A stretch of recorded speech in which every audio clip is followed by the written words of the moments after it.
Hey there, tonight we're diving into New Year's Day in ancient Rome, where resetting time wasn't just a metaphor. It involved a goat, a toga, and a dash of political chaos. The truth is, January 1st was more about dodging debts and currying favor with the gods than making resolutions. If these stories help you unwind, I'd love a quick like or subscribe, but only if they're genuinely working for you. I'm curious where in the world you're listening from, so drop your location and local time in the comments. It's amazing seeing our little community span the globe through these historical tales. Now settle in, maybe turn on some white noise or grab your favorite blanket, and let's drift into tonight's story together. In ancient Rome, keeping track of time was a bit like trying to organize a rave with a sundial. Before Julius Caesar stepped in to clean up the mess, the Roman calendar was as predictable as a cat on catnip. You see, the pre-Julian calendar was a lunatic lunar circus comprised of 10 months, which might sound neat until you realize it left some 60 days floating around like an uninvited guest at a toga party. This was pre-46 B.C., when a year could be as long as the line at a Roman public bath or as short as a senator's promise. Here's the kicker. Those unaccounted for days were just chilling out, making the year a hot mess of 355 days. And who got to decide when these days would be added in? The Pontifex Maximus, the chief priest, and his cronies. Yes, ancient Rome essentially let a bunch of high priests play God with the calendar, adding or subtracting days like they were the world's first team of overly enthusiastic programmers debugging a calendar app. Imagine the potential for chaos, and not just the kind where you accidentally show up at the Colosseum for a gladiatorial match a month late. Because the Pontifex Maximus could add days as he saw fit, the calendar became a political tool. Need more time to muster support before an election? Boom, here's an extra month. Want to keep your political rivals guessing? Shuffle those days around like a deck of cards. It was a time of political shenanigans that would make even the most cynical modern politician tip their hat in respect. So, what did this mean for the average Roman citizen? Well, it wasn't just a matter of missing your cousin's birthday party. This unpredictable system threw the economy into a tailspin. Farmers couldn't predict harvest times. Merchants couldn't plan their trading seasons. Imagine trying to run a business when the fiscal year might suddenly have an extra month or less. It's like trying to balance a budget when your accountant keeps changing the length of the year because Jupiter is in retrograde. And all this calendar confusion wasn't just an inconvenience. It was a full-blown economic disaster. If you're a farmer, planting your crops at the wrong time could mean the difference between a bountiful harvest and a famine. For merchants, mistimed trade could lead to ships full of spoiled grain or a surplus of goods that nobody was around to buy. Talk about economic chaos. The Roman calendar was less of a timekeeping tool and more of a roulette wheel with your livelihood at stake. This whimsical approach to timekeeping was so unstable that even the gods might have struggled to keep up with their own feast days. Festivals could drift all over the place, leaving worshippers confused as to when to break out the sacrificial lambs.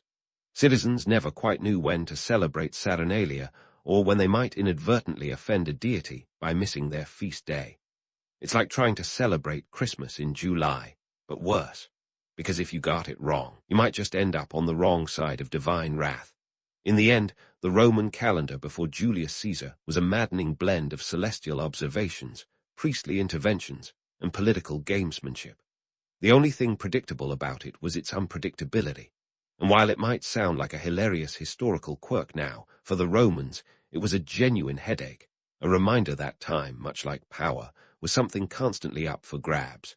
So, if you think modern New Year's resolutions are hard to keep, imagine trying to stick to them when you don't even know when the year begins.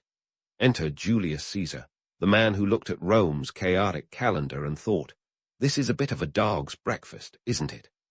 Caesar wasn't just any leader. He was the kind of guy who saw political and social chaos as an opportunity, not a crisis. While the Romans were busy trying to figure out if it was time to plant their crops or sacrifice to Saturn, Caesar was plotting how to realign not just the stars, but the entire Roman world. In 46 BCE, Caesar decided to take a metaphorical sledgehammer to the Roman calendar. He introduced the Julian calendar, a reform so bold it was as if he had turned up to a toga party wearing a three-piece suit. This wasn't just about tidying up a few loose ends. It was a complete overhaul, a renovation that would make even the most daring of Roman architects blush. And why not? When you're Julius Caesar, you don't just shuffle days around. You reset time itself. Now, before you think Caesar was some kind of celestial genius, let's remember the Roman calendar was more a tool of political maneuvering than astronomical precision. This was a calculated move by Caesar to secure his legacy, and more importantly, his grip on power. By straightening out the calendar, he was effectively telling Rome, "Look what I can do. I've conquered time itself." And in a world where time was as slippery as an eel in olive oil, that was no small feat. The Julian calendar was based on the solar year rather than the lunar one, which was a bit like upgrading from a sundial to a smartwatch. It featured 365 days, with an extra day tacked on every 4 years to account for the inconvenient truth that the Earth takes a bit more than 365 days to orbit the Sun. Yes, folks, that was the birth of the leap year. And you thought your February was long. But hold your applause, this wasn't an overnight success. The year 46 BCE was dubbed the Year of Confusion because, to realign the calendar, Caesar had to add a whopping 90 days to it. Imagine waking up and realizing that the year just got 3 months longer. It was as if Father Time had decided to throw a surprise party for the ages, and everyone was invited whether they liked it or not. You might think this would have caused chaos in the streets, but the Romans, being Romans, took it in stride. After all, what's another 90 days when you're already used to time being as unpredictable as a Roman chariot race? The real genius of the Julian calendar was its simplicity. No more arbitrary months being added or subtracted based on political whims.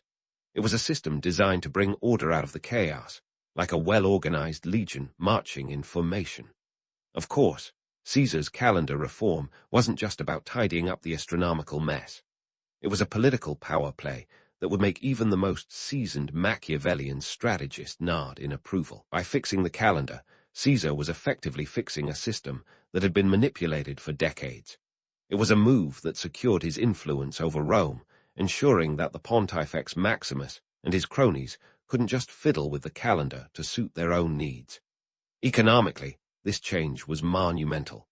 Farmers could finally predict their planting seasons with some degree of certainty. Merchants could plan their trading routes, and festivals could be celebrated on the same day every year. It was as if Caesar had handed the Roman economy a crystal ball, allowing it to see into the future with a clarity that had been sorely missing. But let's not get too misty-eyed about Caesar's motives. Sure, the calendar reform was a stroke of genius, but it was also a way for Caesar to cement his legacy. By aligning the Roman calendar with the solar year, he was aligning himself with the cosmos. It was a bit like leaving your mark on history with a giant celestial signature. And while the Julian calendar wasn't perfect, spoiler alert, it would eventually need a tweak or two. It was a monumental leap forward from the lunar chaos that had dominated Roman timekeeping. So, while Caesar might have been thinking about the stars, he never lost sight of the Earth, or the power dynamics that came with it. This was a savvy political maneuver wrapped up in the guise of astronomical reform. And in a world where time could be manipulated as easily as public opinion, Caesar's calendar was a stroke of brilliance that kept him in control and Rome ticking like a well-oiled machine. But before we crown Caesar the ultimate timekeeper, let's not forget that the Julian calendar wasn't the end of the story. It was a stepping stone, albeit a massive one, on the rocky path of timekeeping history. And while it brought order to the Roman world, it also set the stage for future reforms and debates about how best to measure the inexorable march of time. As for Caesar, his calendar might have outlasted him, but his ambition and vision for Rome would echo through the ages, proving that when it comes to time and power, history is never quite as straightforward as it seems. But let's not get too misty-eyed about Caesar's motives. Sure, calendar reform was a stroke of genius, but it was also a way for Caesar to cement his legacy. By aligning the Roman calendar with the solar year, he was aligning himself with the cosmos. It was a bit like leaving your mark on history with a giant celestial signature. And while the Julian calendar wasn't perfect, spoiler alert, it would eventually need a tweak or two. It was a monumental leap forward from the lunar chaos that had dominated Roman timekeeping. So, while Caesar might have been thinking about the stars, he never lost sight of the Earth, or the power dynamics that came with it. This was a savvy political maneuver wrapped up in the guise of astronomical reform. And in a world where time could be manipulated as easily as public opinion, Caesar's calendar was a stroke of brilliance that kept him in control and Rome ticking like a well-oiled machine. Speaking of ticking, let's dive into the wild world of Roman New Year's celebrations, a time when the calendar wasn't just a tool of governance, but a reason for revelry. Picture ancient Rome on New Year's Day, not with the modern countdowns and champagne, but with a blend of feasts, sacrifices, and maybe a little too much wine. You could say the Romans partied like it was 1999 BCE. They marked the occasion with Janus, the god with two faces, looking both forward and back, quite literally the original two-faced deity. Romans took this Janus worship seriously, as he was the god of beginnings and transitions. To curry favor with him, they performed elaborate rituals that would make today's New Year's resolutions look like child's play. Imagine tossing coins into a fountain. Try sacrificing a ram. The Roman Senate would make vows of loyalty and good governance, which, knowing politicians, was more ceremonial than sincere. But hey, at least they were consistent. Now, let's not forget the economic side of this merriment. New Year's was a time for gift-giving, and we're not talking about a token fruitcake. Romans exchanged streni, which could range from simple branches of laurel to more extravagant gifts like honey, figs, and even gold coins. This wasn't just a nicety. It was a way to curry favor and reinforce social hierarchies. So, if you thought your last Christmas shopping was stressful, imagine trying to decide between a jar of honey or a gold coin for your patron. Of course, all these rituals and gifts had a price tag. The Roman economy might as well have been a giant cash register ringing in the new year. Feast preparations alone could break the bank, as tables groaned under the weight of wild boar, stuffed dormice, and all manner of delicacies. It was like a culinary arms race, where the wealthier you were, the more elaborate and expensive the spread. This was less about sustenance and more about status, a Roman buffet of one-upmanship. But while the elite were busy counting their denarii and polishing their silverware, the broader economic impact of these festivities was significant. For the average Roman, New Year's wasn't just an excuse to party. It was a rare moment of social mobility. Merchants thrived as they sold delicacies and luxury items, while the streets buzzed with vendors hawking everything from garlands to the latest in toga fashion. It was a veritable economic stimulus package wrapped in a toga. Yet behind the scenes of this lavish spectacle was a society that was both grand and absurd. The Romans, ever the pragmatists, understood that pleasing the gods was paramount to maintaining their empire. But in their quest for divine favor, they often strayed into the bizarre. Take, for example, the practice of augury, where priests would interpret the will of the gods by examining the entrails of sacrificed animals. It was like reading the morning news, but a lot messier. In the end, the Roman New Year was a microcosm of their entire society, a blend of grandeur, ritual, and the occasional touch of insanity.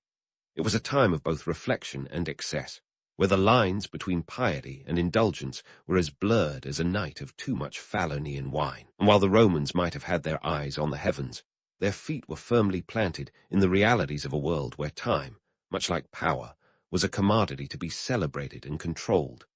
This extravagant celebration was not just a reflection of Roman values, but an affirmation of their place in a universe they believed was as orderly or chaotic as their own making. As they toasted to Janus and the year ahead, the Romans were not just marking time. They were shaping it, one lavish feast at a time. But what about the rituals and customs that lay beyond the feasting halls and temples? That's a tale for another time, as we continue to unravel the threads of Roman revelry and ritual in the parts yet to come. While the Romans toasted to Janus and the year ahead, they were doing more than just marking time. They were trying to coax a little order out of chaos, one extravagant feast at a time. Let's peel back the layers of marble and myth to get a closer look at the Roman New Year's traditions, especially those charming little myths about resolutions and good intentions. Spoiler alert. Ancient Roman resolutions weren't exactly about hitting the gym more often. First, let's tackle the granddaddy of all New Year myths, the notion that Romans were the pioneers of the New Year's resolution. This idea has been passed around like a regifted fruitcake at a holiday party, but it's more fiction than fact. Sure, the Romans made promises to Janus, but these weren't the kind of self-improvement pledges you'd recognize today. Instead, they were vows related to loyalty, honor, and the state, more about keeping your head attached to your shoulders in a political minefield than shedding a few pounds.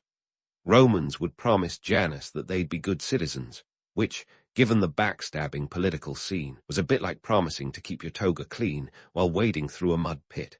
The Roman Senate made these vows in a show of public virtue, but let's not kid ourselves. These were politicians, after all. Their promises were about as reliable as a Roman aqueduct during a drought. New Year's resolutions, as we know them, weren't really a thing until much later.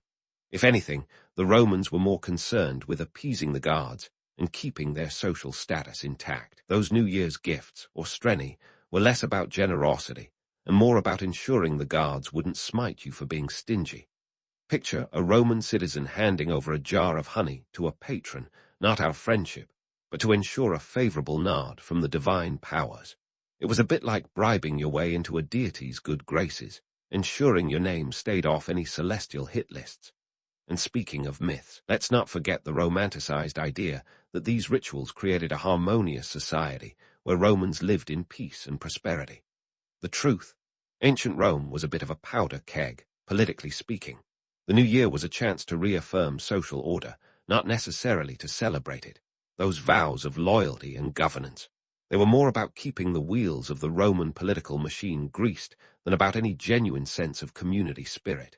Economically, the New Year celebrations had their own set of gritty realities. While the elite were busy doing their best impression of a Roman Martha Stewart, the average Roman was more concerned with the price of bread than the alignment of the stars. The festivities provided a temporary economic boost, sure, but it was the kind of boom that left holes in a citizen's purse. The cost of all those feasts and gifts could put a serious dent in your denarii stash, leaving many Romans to start the year with a financial hangover that rivaled any wine-fueled revelry. Now, let's talk about the myth of the ever-smiling, postcard-perfect Roman holiday. The truth is, the new year wasn't all garlands and good vibes. It was also a time when the social divide was glaringly obvious. The rich flaunted their wealth with lavish parties, while the poor watched from the sidelines, perhaps hoping for a trickle-down effect of leftovers. New Year's was a reminder of the social hierarchy as much as it was a celebration, with the upper echelons displaying their opulence like peacocks in a toga. In the grand game of Roman politics, New Year's Day was like the ultimate photo op, a chance for the powerful to reaffirm their status and for everyone else to remember their place in the pecking order. While the Senate was busy making oaths and sacrifices, the rest of Rome was more concerned with making it through another year under the thumb of fate and fortune. And what about those vaunted Roman virtues we're so fond of romanticizing? While the Romans loved to see themselves as paragons of discipline and duty, the reality was a society as complex and flawed as any other. The New Year's celebrations were a microcosm of Rome's broader tensions, a time of both hope and hypocrisy, where every promise made was a dance between sincerity and survival. So, let's not get carried away by the myth of the noble Roman resolution. These weren't modern promises to eat more kale or finally read that book gathering dust on the shelf. They were pledges of allegiance to the state and its guards, a reminder that in ancient Rome the personal was always political. The Romans were masters of ceremony, but beneath the pomp and circumstance lay a society grappling with its own ambitions and anxieties. As we unravel the threads of Roman revelry, it's clear that their new year was less about new beginnings and more about maintaining the status quo. The celebrations were a reflection of Rome's eternal balancing act, a stage where power, politics, and piety played out in a grand spectacle of human nature at its finest and most flawed. And while the myths might tell of a time unified by resolution and order, the reality is a rich tapestry of contradictions, where the only certainty was the Romans' unyielding ability to make a holiday out of history itself. But the tale doesn't end here. As we continue our journey through the labyrinth of Roman customs and beliefs, there's still much to explore about how this ancient civilization navigated the tides of time and tradition. Stay tuned, because in this historical saga, there's always another twist waiting in the wings. The tale doesn't end here.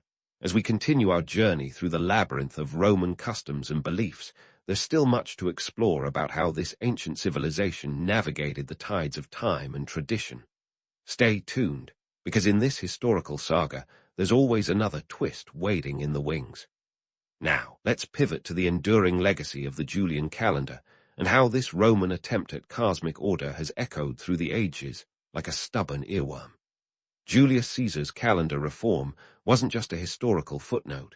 It was the bedrock on which much of Western timekeeping was built. This was less about Caesar having a thing for celestial bodies and more about laying down a system that would outlast empires. And indeed, it did. The Julian calendar was adopted by the Roman Empire and later by the Christian Church, which meant it spread faster than gossip in a Roman bathhouse. Fast forward to the Middle Ages. The Julian calendar was still ticking along, even if it was slightly off-kilter. You see, Caesar's calculations were almost perfect, almost. His calendar was about 11 minutes longer than the solar year, which sounds trivial until you realize that over centuries, those minutes snowballed into days. By the 16th century, the calendar was 10 days out of sync with the equinoxes, creating a cosmic conundrum that made medieval astronomers wince. Enter Pope Gregory Roman XIII, who in 1582 decided it was high time to tweak Caesar's creation. The Gregorian calendar was born, and in a move that would make any Roman senator proud, 10 days were simply erased from existence. October 4, 1582 was followed by October 15, an act of time travel that would have made Doctor Who envious. This reform was more than just a clerical adjustment. It was a bid to realign Easter with the spring equinox, an essential date for Christian celebrations. The Gregorian calendar was gradually adopted worldwide and remains the standard today, a testament to the staying power of Caesar's idea wrapped in a papal bow. But what about the New Year's traditions themselves? The Romans' penchant for lavish celebrations, gift-giving, and promises to the gods laid the groundwork for the raucous festivities we know today. Although the promises have shifted from pledges of loyalty to personal goals like eat less cheese, the essence remains. New Year's celebrations are still a blend of reflection, hope, and the occasional bit of overindulgence, proof that some things, like humanity's knack for turning afresh, start into a good excuse to party, never change. Economically, the Roman New Year's practices mirrored the modern-day consumer frenzy. The exchange of streni has evolved into our own gift-giving rituals, ensuring that as the clock strikes midnight, cash registers ring in a new fiscal year. The economic impact of the holiday season today, with its sales and festivities, echoes the Roman experience of merchants and artisans capitalizing on the demand for luxury items and delicacies. It's a legacy of economic stimulus wrapped in tinsel and tradition. And let's not forget the enduring symbol of Janus, the two-faced god who embodies duality and transition. Janus remains a metaphor for the human condition, looking both forward and back as we balance the past year's lessons with the next's promises. He's the original multitasker, reminding us that every beginning is also an end, a narrative thread woven into the fabric of Roman life and timelessly relevant today. Now, before we get too misty-eyed about the Roman legacy, let's remember the chaos and cunning that characterized their calendar reform. It was a mix of brilliance and blunder, a testament to human folly as much as ingenuity. The Romans didn't just invent a calendar. They crafted a cultural blueprint that would influence millennia of timekeeping and celebration. But it was also a testament to their capacity for reinvention, a theme that resonates through the ages as societies continue to grapple with the slippery nature of time. In the end, the Roman calendar and its associated traditions are a microcosm of their civilization, a blend of ambition, pragmatism, and a touch of madness. From the political machinations of the Pontifex Maximus to Caesar's cosmic realignment, it was a saga of human endeavor at its most audacious. And while the specifics of Roman New Year celebrations have faded into history, their essence, chaos, celebration, and the relentless march of time, remains as vibrant and relevant as ever. So, as we raise a glass to Janus and the year ahead, let's remember the Romans. They were pioneers in the art of turning chaos into order, in crafting rituals that echoed through time, and in reminding us that history is less a straight line and more a Roman road, winding, unpredictable, and full of fascinating detours. As we continue to mark our own calendars, let's do so with a nod to the past and a wink to the future, knowing that the story of time is both ancient and ever unfolding. In a time when Christmas was more of a footnote than a headline, the 18th century rolled out a holiday season that looked less like a commercial wonderland and more like a quaint cottage affair. Picture this, a world before the frenzy of Black Friday sales and the relentless jingle of cash registers. Back then, Christmas was just another day on the calendar, often overshadowed by the real MVPs of holiday cheer like Easter and even the local harvest festival. Yes, the idea of Christmas as a massive, gift-giving extravaganza is about as historically accurate as a Dickensian snowstorm in July. Let's start with the basics. In the 1700, Christmas celebrations were more about community gatherings and less about the latest gadget or toy. The scene was set in an agrarian society where the rhythm of life was dictated by the seasons and not the shopping mall hours. For your average family, Christmas meant a break from the grueling routine of farming, which, let's face it, was less pastoral idle and more long hours and hard labor. This was a time when a good harvest could mean the difference between a decent dinner and another year of scraping by. Local customs varied wildly, so forget the idea of a uniform Christmas experience. In some regions, the holiday was celebrated with a simple feast, sometimes featuring a roast goose if you were lucky or a hunk of local cheese if you weren't. In others, it might involve a bit of wassailing, a practice that involved singing door-to-door in exchange for food and drink, essentially the original form of caroling for cocktails. But gift-giving, that was more of a quaint afterthought, not the main event. If presents were exchanged at all, they were usually homemade trinkets or practical items like socks. Imagine the shock on a modern kid's face to find handmade mittens instead of a Nintendo under the tree. Speaking of trees, let's tackle the myth of the ubiquitous Christmas tree. Contrary to popular belief, the Christmas tree wasn't a common sight until the Victorian era, when Queen Victoria and Prince Albert popularized the tradition. Before that, if you wanted greenery in your house, you might deck the halls with a bit of holly or mistletoe. The idea of dragging an entire tree inside and festooning it with candles, because who doesn't love a potential fire hazard right in the middle of their living room, was not yet a Yuletide staple. The role of church and religion in the 18th century Christmas can't be overstated.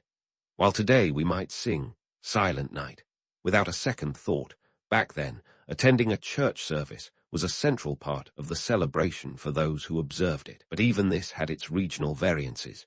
In Puritan New England, Christmas was more often banned than celebrated, deemed too pagan and frivolous for their Stoic tastes. Meanwhile, across the pond in England, the Restoration period had reintroduced Christmas festivities with a dash of revelry, as if to make up for the somber Puritan years. It's also worth noting that the calendar itself was a bit of a mess. Until 1752, England and its colonies were still using the Julian calendar, which was 11 days behind the Gregorian calendar adopted by most of Catholic Europe. This meant that Christmas Day could slide around a bit, leading to confusion and, in some cases, outright resistance to calendar reform. People, it turns out, don't like it when you mess with their holidays. Economically, the 18th century was a time of great disparity, and Christmas reflected that divide. Wealthier families might indulge in sumptuous feasts and lavish decorations, while poorer households made do with what they had. The idea of a middle class with disposable income to splash out on Christmas luxuries was just starting to take shape, spurred on by the beginnings of industrialization. But for most, Christmas was a modest affair, a chance to gather with family and neighbors, share a meal, and perhaps indulge in a little merriment, a welcome respite from the daily grind. As for the children, they were often more involved in the work of preparing for the season than in enjoying its festivities. The Victorian image of wide-eyed children marveling at piles of presents is a far cry from the reality of young ones helping with chores or learning a craft that would contribute to the family economy. Toys, if there were any, were handmade, and the idea of a toy industry was as distant as a snowball fight in summer. It's fascinating how the narrative of a traditional Christmas has been shaped over the centuries, often by those with a vested interest in selling a particular version of the holiday. The 18th century Christmas was about as far removed from the modern spectacle as you can get, more of a community gathering than a consumerist frenzy. Yet, even in its humbler form, the season had its own charm, rooted in local traditions and the simple pleasures of good company and shared meals. So next time you're tangled up in Christmas lights, spare a thought for those early revelers who didn't have to worry about untangling anything more complicated than a string of Harley. They remind us that beneath the glitz and glamour, the essence of Christmas has always been about connection, whether through a humble feast or a boisterous wassail. And that, at its core, is the real gift of the season. As we leave behind those early Christmas revelers with their Harley and wassail, let's fast forward to a time when the industrial steam engine wasn't just powering factories, it was also chugging its way into the heart of Christmas. Welcome to the Industrial Revolution, where machinery not only changed how we worked, but also how we celebrated. Suddenly, the humble Christmas of yore started to feel the rumblings of consumer culture. Urbanization and mechanization were shaking up family life and holiday traditions like a snow globe in a child's hands. First, let's talk about urbanization, the great migration from rural fields to smoky factories.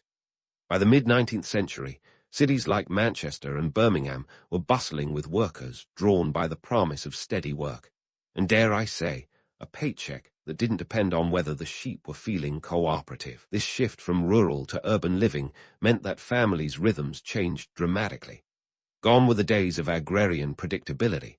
Now, life was run by the ceaseless tick of the factory clock. This newfound regularity brought with it something novel, disposable income. Suddenly, folks had a few extra pennies jingling in their pockets, perfect for splurging on a bit of Christmas cheer, mass-produced, of course. Enter the rise of mass-produced goods, a game-changer for Christmas gifting. The Industrial Revolution was all about efficiency, and nothing says efficiency quite like turning out identical products faster than you can say, assembly line. This period saw the birth of the modern toy industry. Remember those handmade trinkets from the 18th century?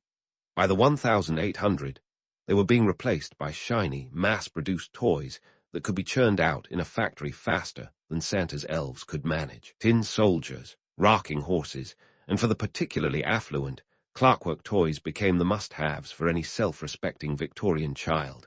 The price of these toys varied, but a simple tin soldier might set you back a few pennies, an accessible luxury for many city-dwelling families. But toys weren't the only stars of this consumerist show.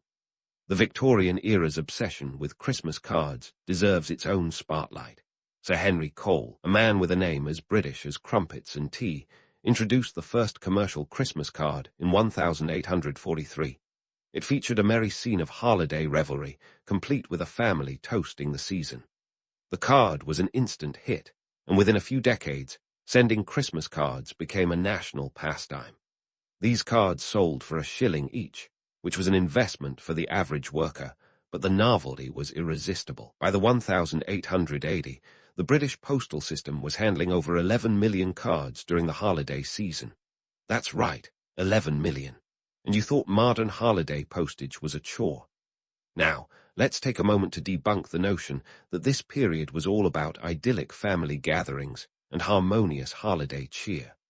The reality was a bit more Dickensian, no surprise, given the era. While the middle and upper classes could indulge in these new Christmas luxuries, many working-class families were caught in the grind of long hours and low wages.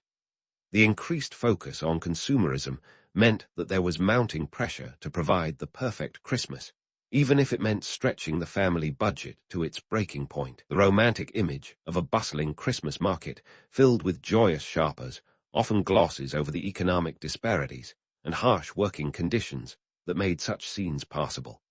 Furthermore, the Victorian Christmas, with its emphasis on family and domesticity, was as much a reaction to social changes as it was a celebration. The Industrial Revolution had uprooted traditional family structures, with men, women, and even children working outside the home. Christmas became a way to reclaim family time, albeit through the lens of consumption. It's a fascinating contradiction, a holiday ostensibly about togetherness, fueled by the very forces that were pulling families apart for the rest of the year.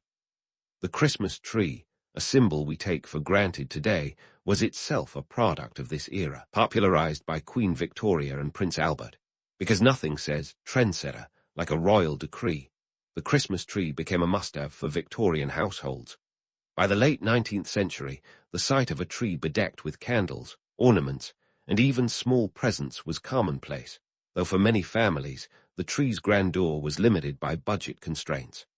A modest tree might be adorned with handmade decorations, while the well-to-do could afford glass ornaments imported from Germany.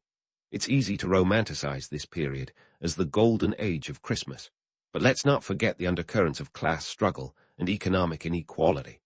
While the upper crust enjoyed lavish feasts and extravagant festivities, many families were just trying to make ends meet.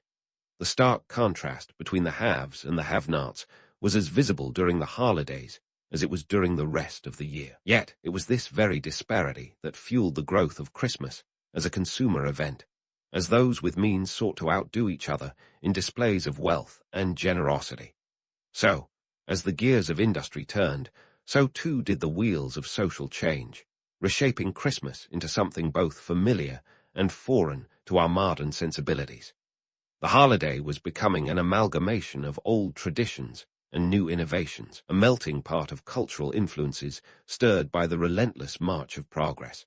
And while the Victorians certainly didn't have to contend with the manic rush of modern holiday shopping, the seeds of our contemporary Christmas craziness were undeniably sown in their time. And there you have it, the Industrial Revolution's impact on Christmas, a time when machinery, money, and a dash of royal influence conspired to transform a humble holiday into a burgeoning consumer behemoth. But don't get too comfortable, there's more to the story. As we roll into the next chapter, we'll explore how these changes continue to evolve, setting the stage for a 20th century Christmas unlike any before it. Stay tuned. With the Industrial Revolution's gears still grinding away, Christmas found itself in the grip of a transformation faster than Santa's sleigh on turbo mode. Enter the 1880, an era when the flicker of candles on Christmas trees was about to be outshone by something truly electric. Literally. Let's talk about the game changer, the invention of electric Christmas lights. Before this, decorating a tree with candles was about as safe as juggling torches at a gas station. It was Thomas Edison's buddy and business partner, Edward H. Johnson, who had the bright idea, pun entirely intended, to use electric lights on a Christmas tree in 1882. Johnson hand-wired 80 red, white, and blue bulbs and strung them around a rotating evergreen in his parlor. Yes, it rotated. This might sound extravagant to us now, but back then, it was the equivalent of having a spaceship in your living room. Newspapers were entranced, but the rest of the world was slower to catch on. Those bulbs didn't come cheap. You needed a generator to power them, and let's just say that wasn't something you picked up at the corner store. By the turn of the century, however, electricity was becoming more common in urban areas, and along with it, electric Christmas lights started shedding their elitist glow. General Electric began offering pre-wired strings of lights, though a single string could set you back $12. About $350 in today's money. Hardly a bargain bin find. Yet, as the technology advanced and prices dropped, electric lights began to illuminate more than just the homes of the wealthy. By the 1920s, the warm, colorful glow of electric Christmas lights had started to replace the hazardous charm of candlelit trees, making holiday celebrations a bit safer and a lot more vibrant. And let's be honest, who could resist the allure of a twinkling tree that wasn't a fire hazard waiting to happen? But the revolution didn't stop with lighting. The expansion of railways was doing its own number on Christmas traditions, taking the humble holiday feast and turning it into a culinary spectacle. The iron horses of the Industrial Revolution weren't just moving people. They were transporting goods with the speed and efficiency of a Victorian Amazon Prime. Suddenly, exotic foods that were once the stuff of dreams, or at least the stuff of wealthy tables, became accessible to the masses. Railways connected once distant regions, transporting oranges from Spain, almonds from Italy, and dare I mention, pineapples from the Caribbean. These once rare treats began to appear on the tables of those who could afford a festive splurge, turning Christmas dinner into an international affair. The impact of the railways on Christmas cuisine can't be understated. For the first time, The average family could taste the world from their dining table, all thanks to a railway network that by 1900 spanned over 200,000 miles in the U.S. alone. In Britain, the Great Western Railway ran special Christmas trains crammed with turkeys and geese, a foreshadowing of the modern-day holiday shipping frenzy. It was a time when the concept of farm to table meant something entirely different, more like continent to table. But before we get too misty-eyed over these culinary innovations, let's acknowledge the flip side. The influx of exotic foods and the pressure to emulate the feasts of the wealthy added another layer of expectation on families, already stretched thin by economic demands. The Victorian ideal of a Christmas dinner, laden with imported delicacies, could be as unattainable for some as a sleigh ride with St. Nick himself. It was a time when the disparity between the haves and the have-nots was illuminated not just by candlelight or electric bulbs, but by the contents of a Christmas pudding. Amidst these changes, it's crucial to remember that the Industrial Revolution's impact on Christmas was a double-edged sword. While it allowed for unprecedented access to goods and innovations that transformed the holiday into a sensory spectacle, it also entrenched economic divides. The burgeoning consumerism that made Christmas more extravagant also made it a time of heightened pressure for many. The newfound accessibility to goods was a boon for some, yet for others, it was a reminder of the widening gap between their aspirations and reality. And so, as electric lights twinkled and trains chugged along, Christmas continued to evolve, blending innovation with tradition in a dance as intricate as any Victorian ball. It was a time when the world was getting smaller, and yet the holiday season was growing larger than life. This blend of old and new, of tradition and technology, set the stage for a 20th century Christmas that would be unlike any before it. But that's a tale for another time, as the story of Christmas's evolution is far from over. Stay tuned for the next chapter, where we'll explore how these changes continue to spark new traditions and transform the holiday into the modern spectacle we know today. As we continue our journey through the evolving Christmas landscape of the Industrial Revolution, let's take a sidestep from all those twinkling lights and imported treats and look at the human side of things, the laborers who were often too busy working to enjoy the holiday cheer. Yes, our factory friends didn't just help churn out Christmas goods, they also played a pivotal role in reshaping the season itself, thanks to the burgeoning labor movement of the late 19th century. Now, don't get me wrong. When we talk about labor movements, we're not suggesting a bunch of carolers with picket signs chanting for better wages. No, these folks were serious, and they had a lot more on their wish lists than a partridge in a pear tree. They were pushing for shorter work hours, better conditions, and a fair slice of the industrial pie. The Industrial Revolution might have been a time of great innovation, but it was also a time of grueling work schedules that would make even Santa's elves throw in the towel. Imagine this. Back in the 1860s, a typical workday in Britain stretched from dawn till well past dusk, often 10 to 16 hours.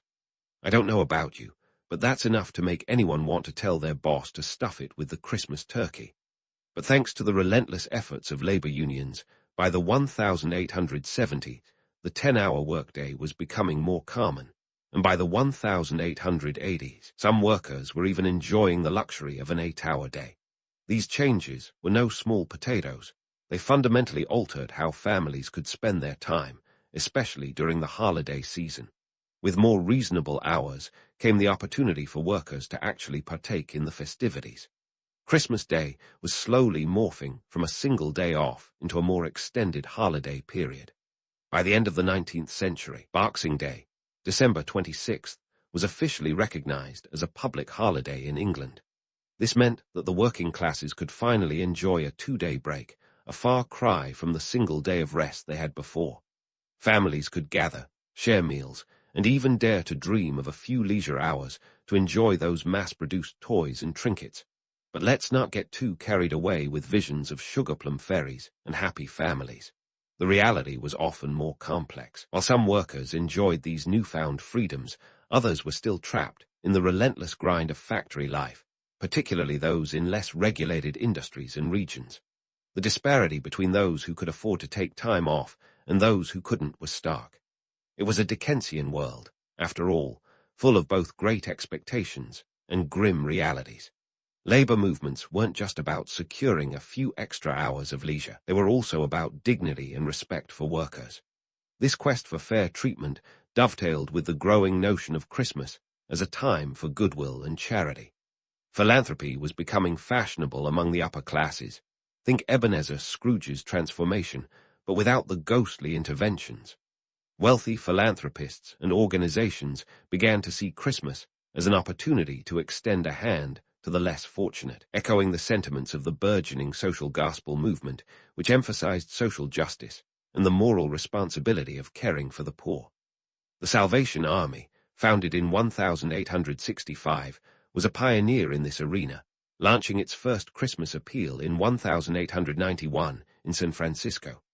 A pot was placed on the wharf with a sign reading, "Keep the pot boiling," to collect donations for a Christmas feast for the poor. The idea caught on faster than a reindeer on rocket fuel, and soon similar initiatives were cropping up all over.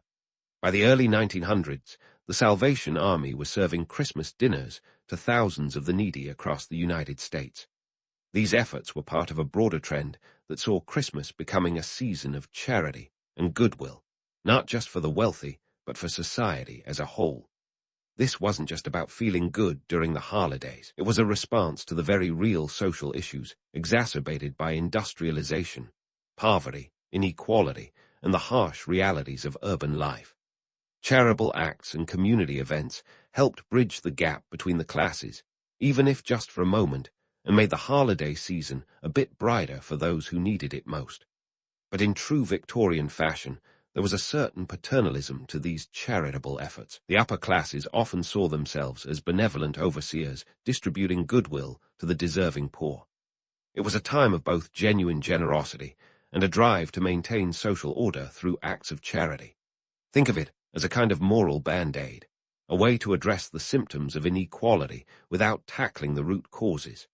Yet, despite its complexities, this focus on charity helped cement Christmas as a season of giving, a legacy that endures to this day. The late Industrial Revolution was a time of contradictions, a period when the wheels of progress spun alongside the struggles of those caught in their wake. As labor movements gained ground and charity efforts flourished, Christmas began to take on a dual character, a time for both consumerism and compassion, indulgence and introspection. It was a season that reflected the broader societal shifts of the era, a mirror of both its achievements and its failings. As we leave behind the factory floors and bustling streets of the late 1800s, the stage is set for Christmas to continue its transformation into the 20th century. The seeds sown by labor movements and charitable initiatives would grow and evolve, further shaping the holiday into the multifaceted celebration we recognize today. But hold that thought. There's more history to unwrap as we continue our exploration of Christmas's ever-changing story. As the curtain rises on the 20th century, Christmas stands at a fascinating crossroads, one foot firmly planted in its traditional roots, the other stepping boldly into the consumer-driven future. It's a time when the ghost of Christmas past is having a heated debate with the spirit of modernity, and everyone from tin soldiers to electric lights is caught in the middle. The Industrial Revolution might have sputtered to a close, but its legacy is very much alive and kicking, especially during the holidays. First, let's talk about the elephant, or perhaps the reindeer, in the room: commercialization. This was the era when Christmas went from a quaint celebration to a full-blown economic juggernaut. By the 1920s, department stores had figured out that Santa Claus was more than just a jolly old man. He was a marketing goldmine. Macy's Thanksgiving Day Parade, which debuted in 1924, showcased this realization with the subtlety of a jazz band at midnight. Santa's appearance at the end of the parade was the starting pistol for holiday shopping, a tradition now as American as apple pie, or perhaps more accurately, as American as Black Friday sales. Yet, amid all the glitz and glamour, there's a nostalgic yearning for simplicity that refuses to be snuffed out. It's the idea of a Christmas unburdened by credit card debt and last-minute gift frenzies, a time when the season's magic came from something other than a department store window display. This longing for a simpler time is as enduring as the holiday itself, and it's not just a modern phenomenon. Even as far back as the 1930s, newspapers lamented the loss of Christmas's humble charm, bemoaning how commercial interests had hijacked the holiday spirit. The irony, of course, is that this wistfulness for a traditional Christmas often glosses over the harsh realities of yesteryear, when the holiday was less about tinsel and more about hoping the goose didn't burn. Speaking of tradition, let's delve into the enduring symbols and practices that have managed to withstand the dizzying pace of change. Take the Christmas tree, for example. This prickly icon of the season, once the preserve of the Victorian elite, has become a universal symbol of holiday cheer. By the mid-20th century, Christmas trees were as standard as socks in a stocking, with over 35 million trees sold annually in the United States alone. And while the real versus artificial tree debate rages on, it's worth noting that the artificial tree made its plastic debut in the 1930s, courtesy of the Addis Brush Company, better known for their toilet brushes than their festive flair. This innovation provided an alternative for those who didn't fancy dragging a sap-dropping, needle-shedding evergreen into their living room. Then there's the festive feast, a culinary tradition that has evolved in tandem with societal changes. The Victorian penchant for exotic foods has given way to more standardized and arguably less extravagant holiday meals. Yet, the spirit of indulgence remains. The National Turkey Federation, yes, that's a real thing, reports that 46 million turkeys are consumed on Thanksgiving alone, with Christmas not far behind in the poultry stakes. It's a nod to the past, when a well-cooked bird was the crowning glory of a family gathering, though today's turkeys are more likely to be supermarket fare than farm-to-table exclusives. In examining the long-term effects of the Industrial Revolution on Christmas, one cannot ignore the influence of media and technology.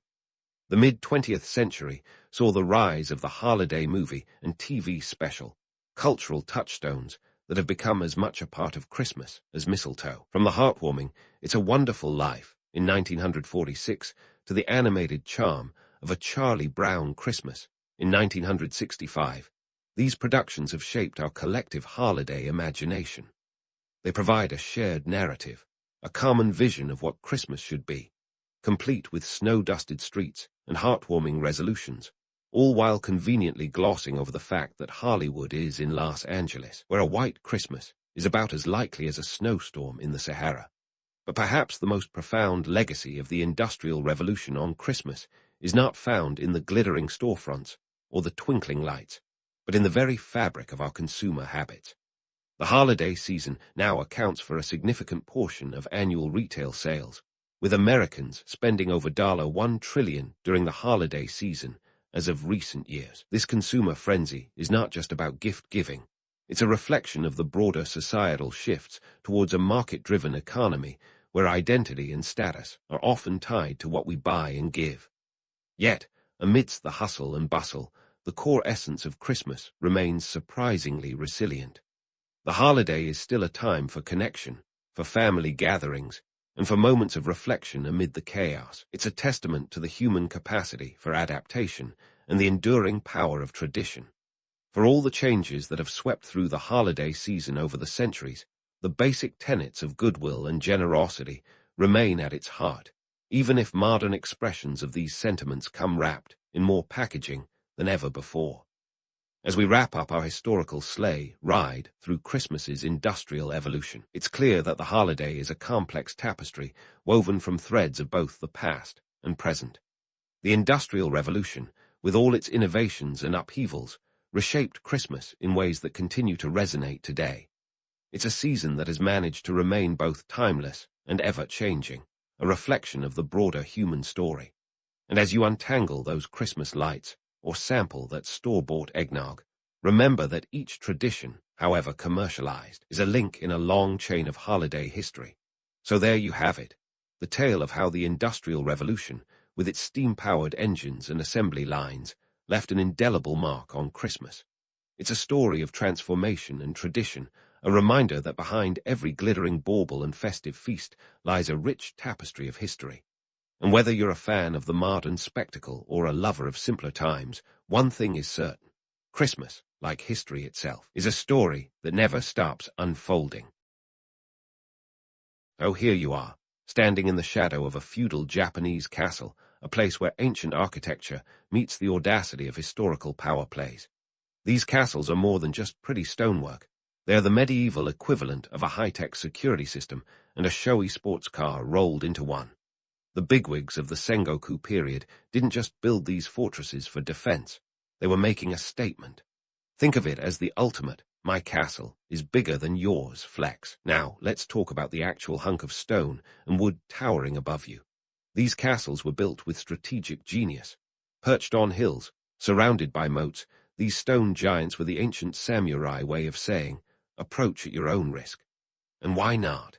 If an army wanted to storm the gates, they'd have to slog uphill, dodge arrows, and navigate a labyrinth of defenses.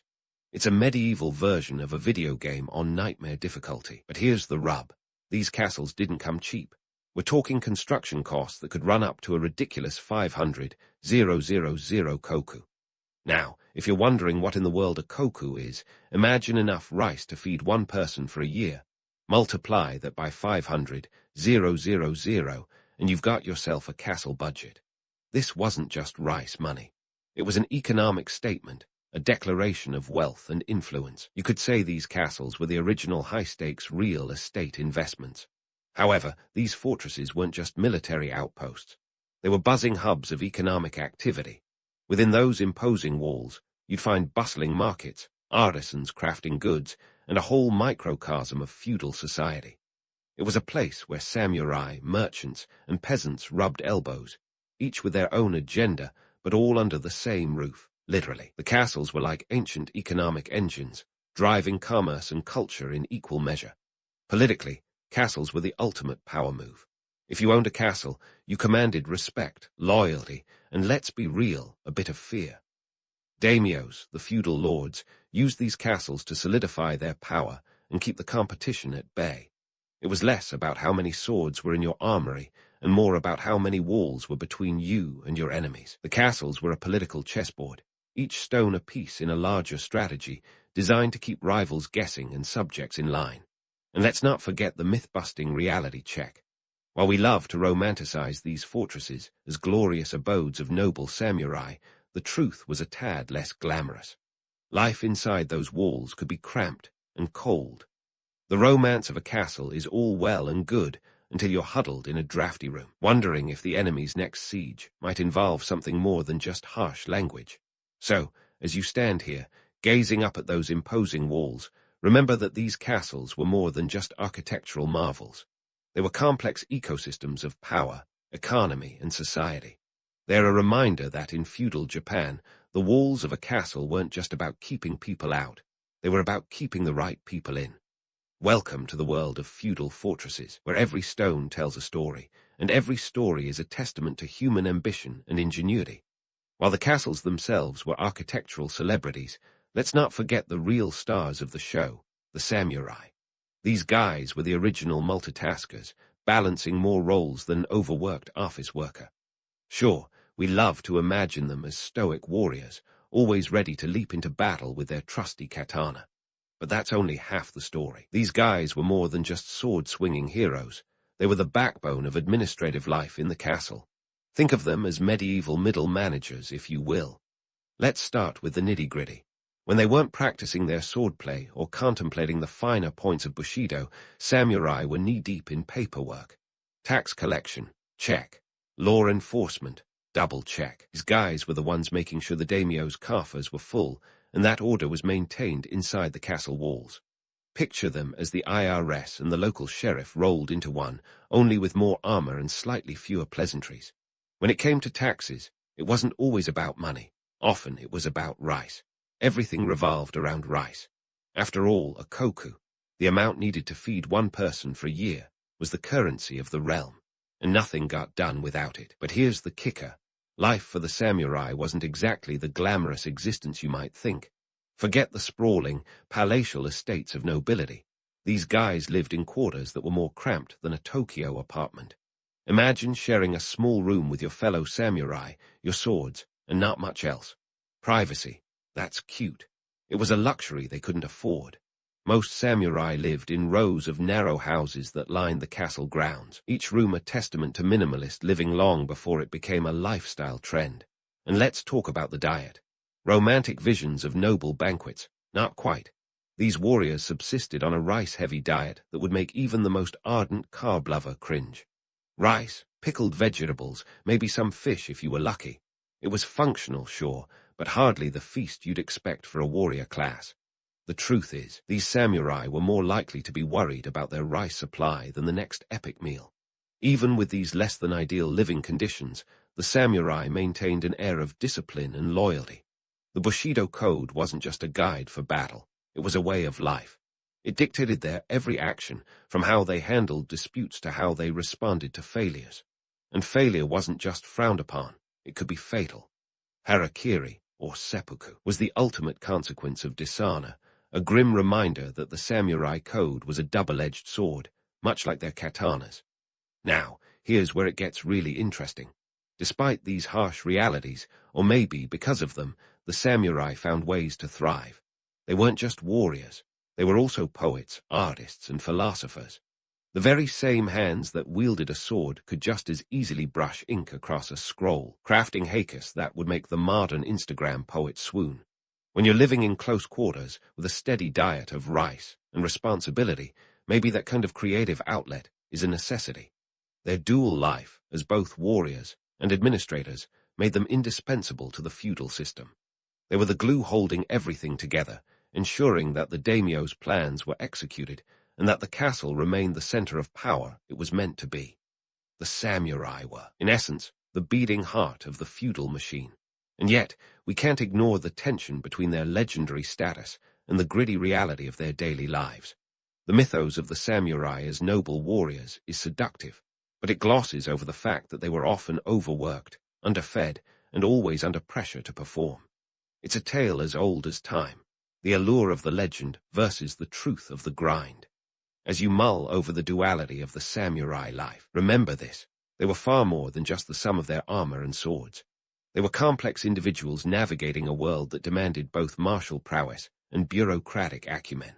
So, next time you think of a samurai, picture them not just on the battlefield, but also in the office, quill in hand, balancing the books as well as their blades. That's the real story behind the armor, a tale of resilience, loyalty, and more than a few bowls of rice. And speaking of the real story behind the armor, let's wander away from the samurai's quarters and take a closer look at the bustling hive of activity that was the heart of a feudal Japanese castle. Picture a machine with countless moving parts, each one meticulously oiled and essential to the whole. The castle was a microcosm of feudal society, a place where every role was as vital as the next, whether you were wielding a spatula or a sword. Let's head to the kitchen, where the action is harder than a summer day in Kyoto. The kitchen staff were the unsung heroes, feeding not just the samurai, but hundreds of castle inhabitants. Forget the visions of bustling chefs and gourmet meals. This was more like a medieval cafeteria on overdrive. Cooking for a castle was no small feat. It required enough rice to fill a swimming pool, an Olympic-sized one at that, on a regular basis. We're talking about preparing meals for anywhere from 200 to 500 people, day in and day out. And remember, everything revolved around rice, the culinary MVP of feudal Japan. Add to that the pressure of keeping the lords happy and the samurai battle-ready, and you've got yourself a high-stakes kitchen drama that would make Gordon Ramsay break out in a cold sweat. Meanwhile, down the corridor, artisans were hard at work, crafting everything from armor to intricate lacquerware. The economy of the castle was akin to a self-sustaining ecosystem, with each artisan playing a pivotal role. Armor crafting, for instance, was an art form, blending protection with prestige. A suit of armor wasn't just a set of metal plates, it was a statement piece. Creating a single suit could take weeks and cost as much as a small village annual rice production, up to 10 koku, give or take your armor preferences. And let's not forget the swordsmiths, the rock stars of the artisan world, whose blades were as much a part of the samurai identity as their very honor. Switch gears to the castle's social hierarchy, and you've got a feudal soap opera worthy of prime-time TV. At the top, the daimyo, lording over their domain like a medieval CEO, their decisions impacting every layer below. Below them, the samurai, those multitasking warriors we've already dissected. But delve deeper, and you'll find the lesser-known players, the ashigaru, or foot soldiers, who made up the bulk of the fighting force, and the various servants and laborers who kept the castle running smoothly. Being a servant in a castle was no walk in the park. It was more like a treadmill set to maximum speed, with a few hurdles thrown in for fun. Servants were the glue holding the castle together, yet their status was often lower than the dust they swept. Their lives were a constant juggle of duties, from cleaning to serving, with a side of intrigue. Because when you're living in close quarters, everyone's business becomes your business. The rumors and gossip flying through the castle halls could rival a modern-day tabloid, with alliances and feuds playing out in real time. But here's the kicker. Despite the often grueling and thankless nature of their work, many servants were fiercely loyal to their lords. It wasn't just about the rice bowls or the roof over their heads. It was about being a part of something bigger, a living, breathing entity that was the castle. Loyalty in feudal Japan was a currency in its own right, and for many servants, the castle was both their workplace and their home. Now, let's talk economics. These castles weren't just fortresses. They were economic engines driving the region. The castle town, or Jakamachi, was a hub of trade and commerce. Merchants sold everything from cloth to spices, their stalls lining the streets like a medieval marketplace. The flow of goods and services was critical, not just for the prosperity of the castle, but for the stability of the region. A well-stocked market meant a well-fed populace, and a well-fed populace meant fewer uprisings and more productivity. It's a simple equation. Happy stomachs equal happy subjects. And speaking of subjects, let's not forget the peasants and farmers who toiled in the fields, their lives dictated by the ever-looming shadow of the castle. They were the unsung foundation of the entire feudal system, their labor providing the rice that fed the machine. Their lives were hard, make no mistake, but their role was critical. Without their sweat and toil, the economic engine of the castle would grind to a halt. Yet, as much as we romanticize this feudal world, let's not sugarcoat the reality. Life was harsh, and the social hierarchy was as rigid as the castle walls. While the myths and legends paint a picture of noble warriors and grand feasts, the truth was far grittier. The castle was a place of power and politics, yes, but it was also a place of struggle and survival. Each day was a delicate balance of maintaining order and staving off chaos, a dance as intricate as any court ceremony. So, as you wander through the corridors of this feudal fortress, remember that behind every stone, every suit of armor, and every bowl of rice, there's a story. A story of ambition and resilience, of dreams and reality, woven together in a tapestry as complex as the castle itself. And while the legends may dazzle us with tales of heroism and honor, it's the gritty, day-to-day grind that truly defines life behind these ancient walls. Stay tuned, because the saga of the samurai and their world is far from over. And speaking of the saga, let's delve into the political puppet show that these castles hosted. Forget the idea of castles as just military strongholds. They were grand theaters of political drama, where daimyos played a constant game of chess. Except the pieces were living, breathing people with ambitions and grudges. Behind every stone wall, an ornate screen lay a web of power, plays more intricate than a Game of Thrones plotline. Take a moment to consider the alliances forged, and often broken, within these walls. The Sengoku period, roughly the 15th to 17th centuries, was feudal Japan's answer to a reality TV show, minus the cameras, but with a lot more swords. Daimyos didn't just sit around admiring their castles.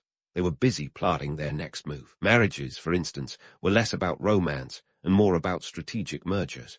Picture a medieval merger and acquisition deal with a bit more pomp and a lot more pressure. A single marriage alliance could shift the balance of power faster than you could say koku. But for every alliance made, there was a betrayal waiting in the wings. Loyalty was currency, but like any currency, it could be devalued. Take the infamous betrayal at Hanojai in 1582.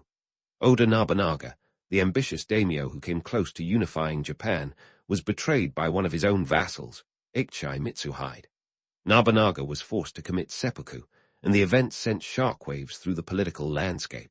It was a stark reminder that trust was a luxury few could afford, and paranoia was just part of the job description. Then there were the sieges, those grand spectacles of warfare where castles took center stage. Some were legendary for their ferocity, like the siege of Osaka in 1614-1615, where Tokugawa Ieyasu laid siege to Osaka Castle in a bid to eliminate the last remnants of the Toyotomi clan. With tens of thousands of troops clashing, it was less a battle and more an epic blockbuster, complete with explosions and a cast of thousands. Yet, here's the twist. Sometimes brute force wasn't the best option. Enter the art of persuasion, or to put it bluntly, bribery. Why batter down the gates when you could slip a few koku into the right hands? Many sieges ended not with a bang, but with a quiet exchange of rice or gold. It was the ultimate pragmatic move, sparing lives and preserving the castle for future use. Talk about a cost-effective strategy. In fact, these castles were less about keeping enemies out and more about the psychological warfare they represented. The imposing architecture was designed to intimidate as much as to protect. A towering keep or tenchu was a power statement, a visual reminder of the lord's might. These structures were as much about optics as they were about defense. The message was clear. We have the high ground, literally and figuratively. It was a medieval way of saying, don't even think about it. The castles were also hubs of espionage and intrigue. Spies were as common as samurai, and information was as valuable as gold. Daimyos maintained networks of informants, keeping tabs on rivals and allies alike.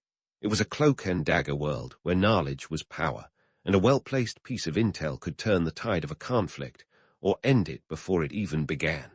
Of course, with all this scheming and plotting, you might wonder how anyone got any sleep. The truth is, they probably didn't.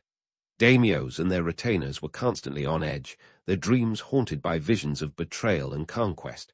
It was a high-stakes game where the price of failure was often fatal. But for those who played the game well, the rewards were immense. Power, prestige, and the chance to shape the future of Japan. So next time you stand before a mighty stone fortress, remember that the real battles often took place in the shadows, not on the battlefield. These castles were more than just formidable defenses. They were the chessboards of history, where every move counted, and the stakes were nothing less than the fate of a nation. As we continue our journey through the annals of feudal Japan, keep your eyes peeled for the next twist in this epic tale of ambition and intrigue. Stay tuned, because the game is far from over. But like all good things, the era of the feudal Japanese castle couldn't last forever. As we embark on this final chapter of our journey through stone and strategy, it's time to peel back the layers and see how these monolithic symbols of power and paranoia began to crumble, not just physically, but metaphorically. Picture Japan in the mid-19th century, a nation on the brink of seismic change, with the winds of modernization blowing in from the west. Enter the Meiji Restoration of 1868, a period that saw Japan sprinting towards the future faster than a speeding bullet train. Well, the ones that would come later, anyway. The samurai class, once the elite of the feudal system, found themselves on the chopping block as the Meiji government sought to centralize power and embrace Western-style governance and military organization. And with this brave new world came the obsolescence of the very castles that once were the epicenters of feudal life. These grand fortresses, which had stood as unyielding bastions of power, suddenly found themselves as useful as a samurai without a sword. They were expensive to maintain, and in a rapidly industrializing society, they were about as necessary as a VHS player in the age of streaming services. The economic shift was dramatic. The government scrapped the koku system, rendering the rice-based economy as outdated as the castles themselves. In fact, the newly minted Meiji rulers saw fit to sell off many castles, or simply dismantle them, to make way for infrastructure projects. Railways, roads, and factories were the new castles of Japan, promising prosperity through industry rather than through stone and steel. By 1873, the government had officially ordered the dismantling of many of these fortresses, repurposing their materials for modern constructions. Talk about a recycling initiative. Of approximately 1,700 castles that dotted the landscape, only about 100 survived this aggressive modernization push. The rest were left to become mere footnotes in the annals of Japanese history, a fate sealed by the march of progress. Now, let's not pretend it was all about practicality. There was a political dimension too. The Meiji government wasn't just interested in modernization. It was keen on erasing the symbols of a feudal past that could threaten its centralized power. Castles were reminders of a fractured, daimyo-driven Japan, not the unified nation the Meiji leaders envisioned. So, out with the old and in with the new, as they say. Yet, as the walls came down, a curious thing happened. These ruins, these remnants of a bygone era, began to capture the imagination of later generations. As Japan transitioned into the 20th century, the castles became romanticized relics of an age of honor and bravery, an era where samurai roamed the halls and epic battles were waged over rice and respect. It's as if the further we moved from the gritty realities of feudal life, the more alluring the myths became. People flocked to these sites, and they still do, drawn by tales of epic sieges and legendary warriors. The irony: the very castles that were dismantled to make way for modernization became tourist attractions, inviting crowds to ponder history where once warriors and lords had plotted and parried. But hold on a second. Before we get too starry-eyed, let's remember that these castles were also places of political scheming and social rigidity. The romanticized vision often glosses over the harsh realities of life within these walls. The cramped quarters, the relentless cold, the endless political machinations. These were just as much a part of the castle life as the grandeur and glory. So, why the fascination? Maybe it's human nature to look back with rose-tinted glasses to see what was lost and imagine it was better than the present. Or perhaps it's the allure of a story, the narrative of heroism and nobility that transcends the mundane and the monotonous. Whatever the reason, the castles have become cultural icons, a paradoxical blend of historical fact and fantastical fiction. In the end, the decline of the feudal Japanese castle serves as a potent reminder of the impermanence of power and the relentless march of time. They were once symbols of strength and stability, but history had other plans. Yet, in their downfall, they found a new life, a new purpose as storytellers of the past, whispering tales of a world where the pen and the sword shaped the destiny of a nation. And so, as we draw the curtain on this tale of stone and steel, remember this: history is never just a series of dates and events. It's a tapestry woven from the stories of those who lived it, a complex dance between what was and what we wish it had been. As we stand in the shadow of these ancient fortresses, let's appreciate not just the grandeur they once embodied, but also the lessons they leave behind. Lessons in ambition, resilience, and the enduring power of a story well told. In the land where sand meets the infinite sky, and the Nile carves a lifeline through the desert, you find yourself amidst the ancient Egyptians. You're not just any bystander, mind you. You're part of the elite crowd, gathered here to witness a ritual that's equal parts spine-chilling and utterly fascinating. The opening of the mouth ceremony is about to unfold, a rite that holds the key to the afterlife for the dearly departed. Now, before you start picturing a dental exam from hell, let's dive into what this ritual was all about. The Egyptians were obsessed with the afterlife. They didn't just want to exist beyond the grave.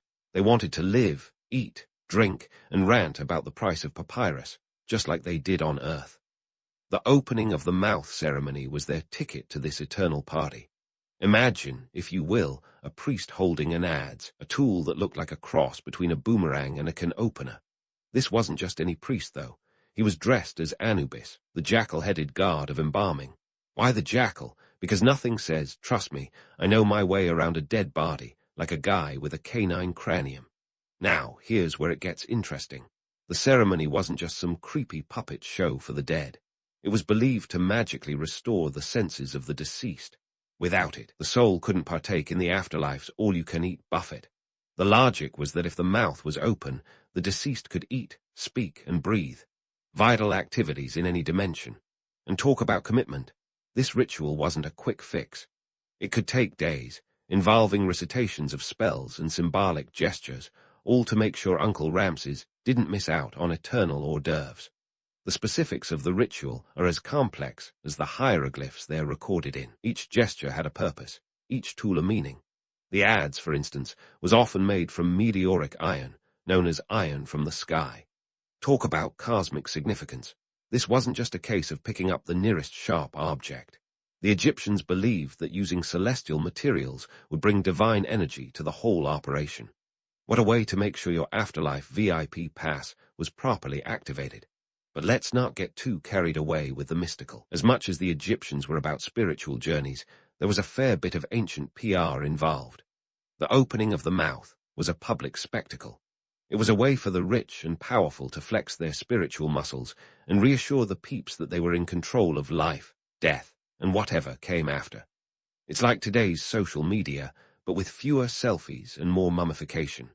And while we're on the topic of mummy mysteries, let's debunk a popular myth. You might think that the Egyptians were all about preserving the body because they couldn't let go. In reality, mummification was an art form, a process that could take up to 70 days. It was about transforming the body into a vessel for the soul, ready for the afterlife. And it wasn't cheap. A decent mummification could cost a small fortune, about 20 deben of silver, which was a hefty price tag for the time. So, in many ways, it was as much about status as it was about faith. But back to the ceremony itself. The idea wasn't just to open the mouth, but to unlock all the senses. The priest would touch the eyes, ears, and nose of the mummy with various instruments, each action accompanied by incantations. If you're wondering why, they didn't just skip to the good stuff and move on to the afterlife feast, remember that every step had symbolic weight. It was like laying down spiritual breadcrumbs to ensure the journey to the afterlife was smooth and uneventful. And let's face it, nobody wanted to get stuck in some metaphysical waiting room because they skipped the ceremonial fine print. Now, despite the solemnity of it all, there's a certain dark humor in the details. Here's a culture that went to extraordinary lengths to ensure the dead could continue their terrestrial habits. It's a little like making sure you've packed your favorite snacks for a long trip, except this trip never ends, and the snacks are metaphysical.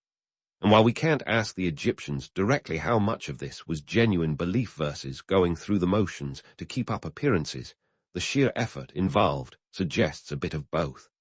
Let's not forget the audience's role in this grand performance. The family and friends of the deceased were there not just to mourn, but to witness the transformation.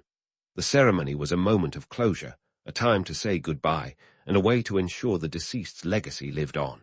Imagine the conversations afterward. Did you see how the priest handled the ads? He's got a real knack for this opening of the mouth business.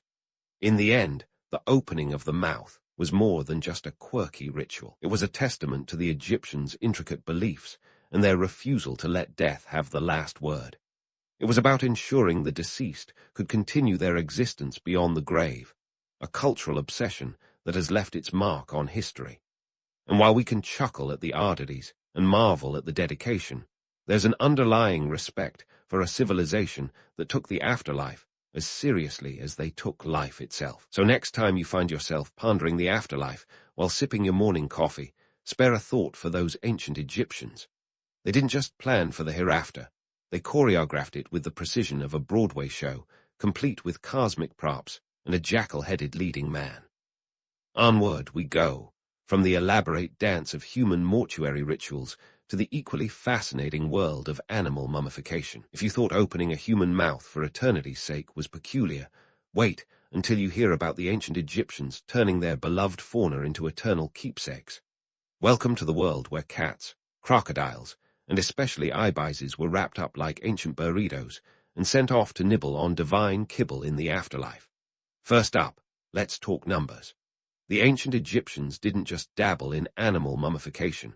They perfected it on an industrial scale. The ibis, a bird revered as a living representation of Thoth, the god of wisdom and riding, was the star of this show. Archaeologists have unearthed millions, yes, millions, of these bird mummies in sacred animal necropolises like Saqqara and Tuna el Jebel.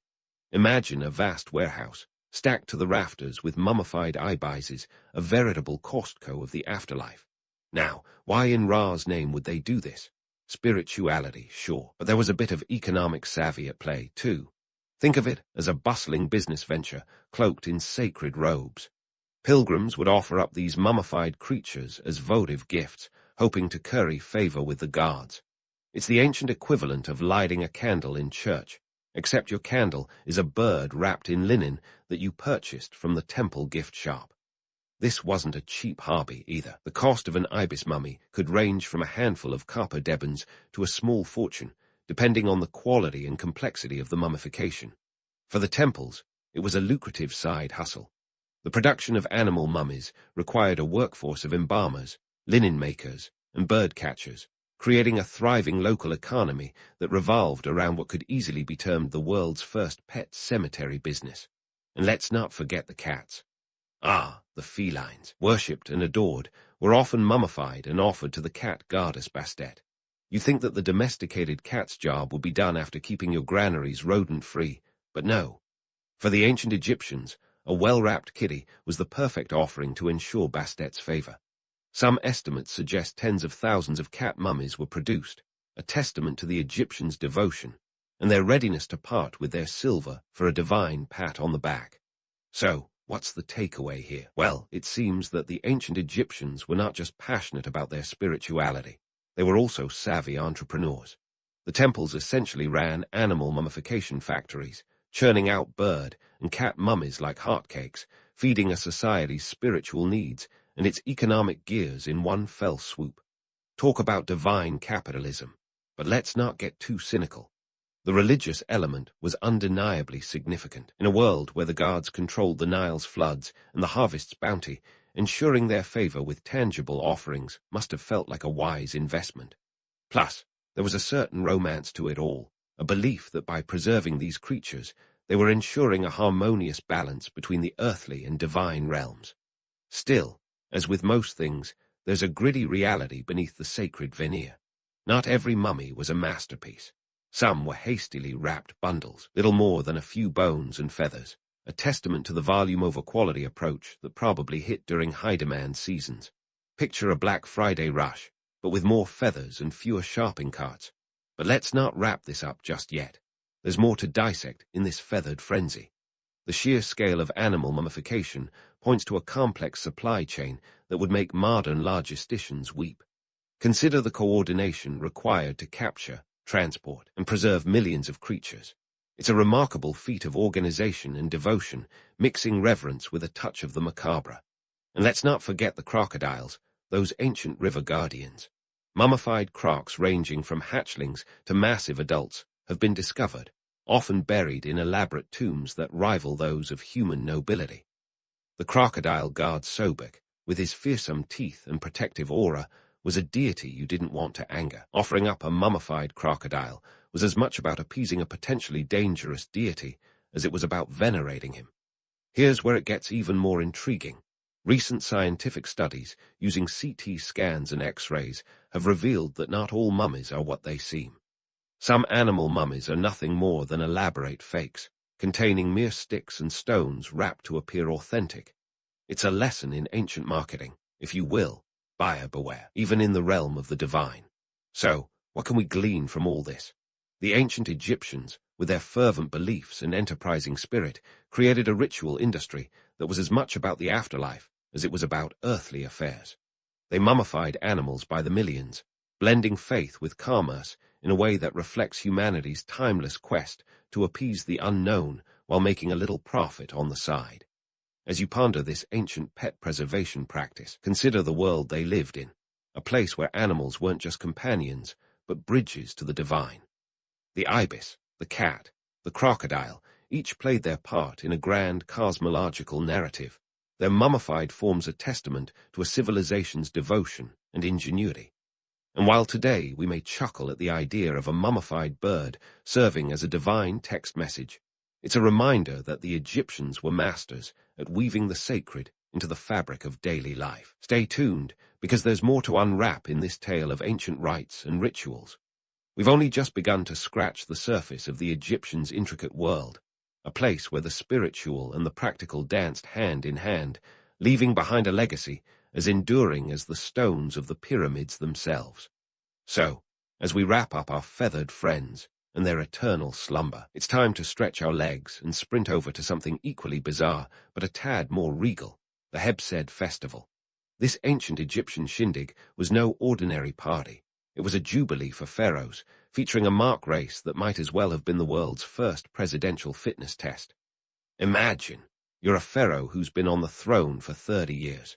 You've ruled over the Nile's bounty, endured the whims of the guards, and now it's time to prove you're still fit for the golden chair. Enter the Hebsed festival, a spectacle designed to showcase the ruler's vitality. But was it truly a testament to strength, or just a cleverly disguised PR stunt to mask insecurities? Let's break down the main event, the race itself. Unlike your neighborhood fun run, this wasn't about participation medals. The pharaoh would don a short kilt, probably more suited to a toga party than a marathon, and dash around a ritual course. This wasn't just any old track, it was the royal courtyard, a place steeped in religious significance. The course was symbolic of Egypt itself, with each lap a demonstration of the pharaoh's control over the land. Think of it as a divine Fitbit challenge. But was this merely an exercise in athletic prowess? Hardly. The Hebsed festival was a blend of politics, religion, and theater, with the pharaoh playing the starring role. The stakes were high. A successful performance was a public display of the ruler's divine right to govern. The crowd needed to see that their king was not just a figurehead, but a demigod in human form, still backed by the guards even after decades of rule. Now, let's stir in some political pressure. As much as the Egyptians loved their divine monarchs, loyalty had its limits.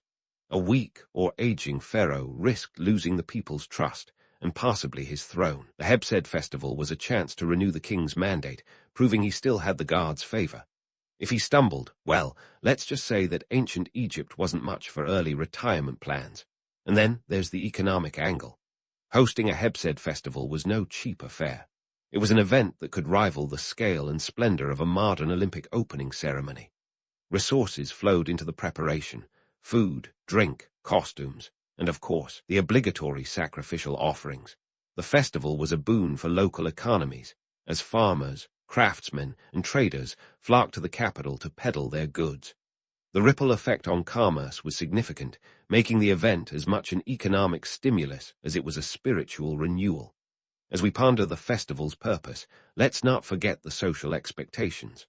The Hebsed wasn't just about the pharaoh's ego. It was a community affair, a binding ritual that reinforced social cohesion. For the everyday Egyptian, attending the festival was as much about witnessing divine power as it was about enjoying a once-in-a-generation bash. Picture the camaraderie, the shared stories, the gossip that would ripple through the crowd like the Nile at full flood. The festival was also a showcase of Egypt's military might. Parades of troops, displays of weaponry, and the ceremonial presence of the army reminded everyone of the pharaoh's earthly power. It was a clear message: I'm still in charge, and the guards are my witness. But let's not romanticize it too much. Beneath the divine veneer lay a harsh reality. The festival was also a tool for control, a way to remind the masses where power truly lay. It was a spectacle of smoke and mirrors, a grand display to keep potential usurpers at bay and the populace in awe. And while the pharaoh sprinted around his courtyard, a part of him must have wondered if he was running from his own mortality. Yet, there's an undeniable allure to the Hebsed festival. It speaks to the universal human desire for renewal, the need to prove oneself time and again. Even today, we love a good comeback story, whether it's an aging rock star belting out hits on a reunion tour or a veteran athlete making a surprise return to the field. The Hebsed festival was the ancient equivalent, with the pharaoh playing the reluctant hero. As we unravel the layers of this ancient spectacle, we see a civilization grappling with the same questions we face today. How do we balance tradition with change? How do we maintain power and influence? And perhaps most importantly, how do we prove our worth to the world and ourselves? And with that, we leave the Hebsed festival still in full swing, a testament to a civilization that knew how to mix politics with performance, faith with festivity. It's a reminder that the ancient Egyptians were masters of theater, weaving their beliefs into the very fabric of their lives, creating a legacy that continues to captivate us. But before we get too cozy in the pharaonic court, there are more mysteries to explore, more layers to peel back. We've only scratched the surface of Egypt's intricate tapestry, and there's a whole world of rituals and rites waiting just beyond the horizon.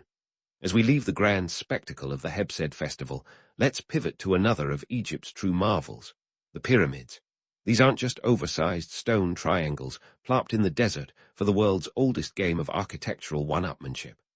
No, they are the pharaonic equivalent of a first-class tomb with a view, combining monumental architecture with deep spiritual significance. But before we get starry-eyed over their majesty, let's dive into the gritty details of how these stone behemoths came to life, because spoiler alert, it wasn't through slave labor.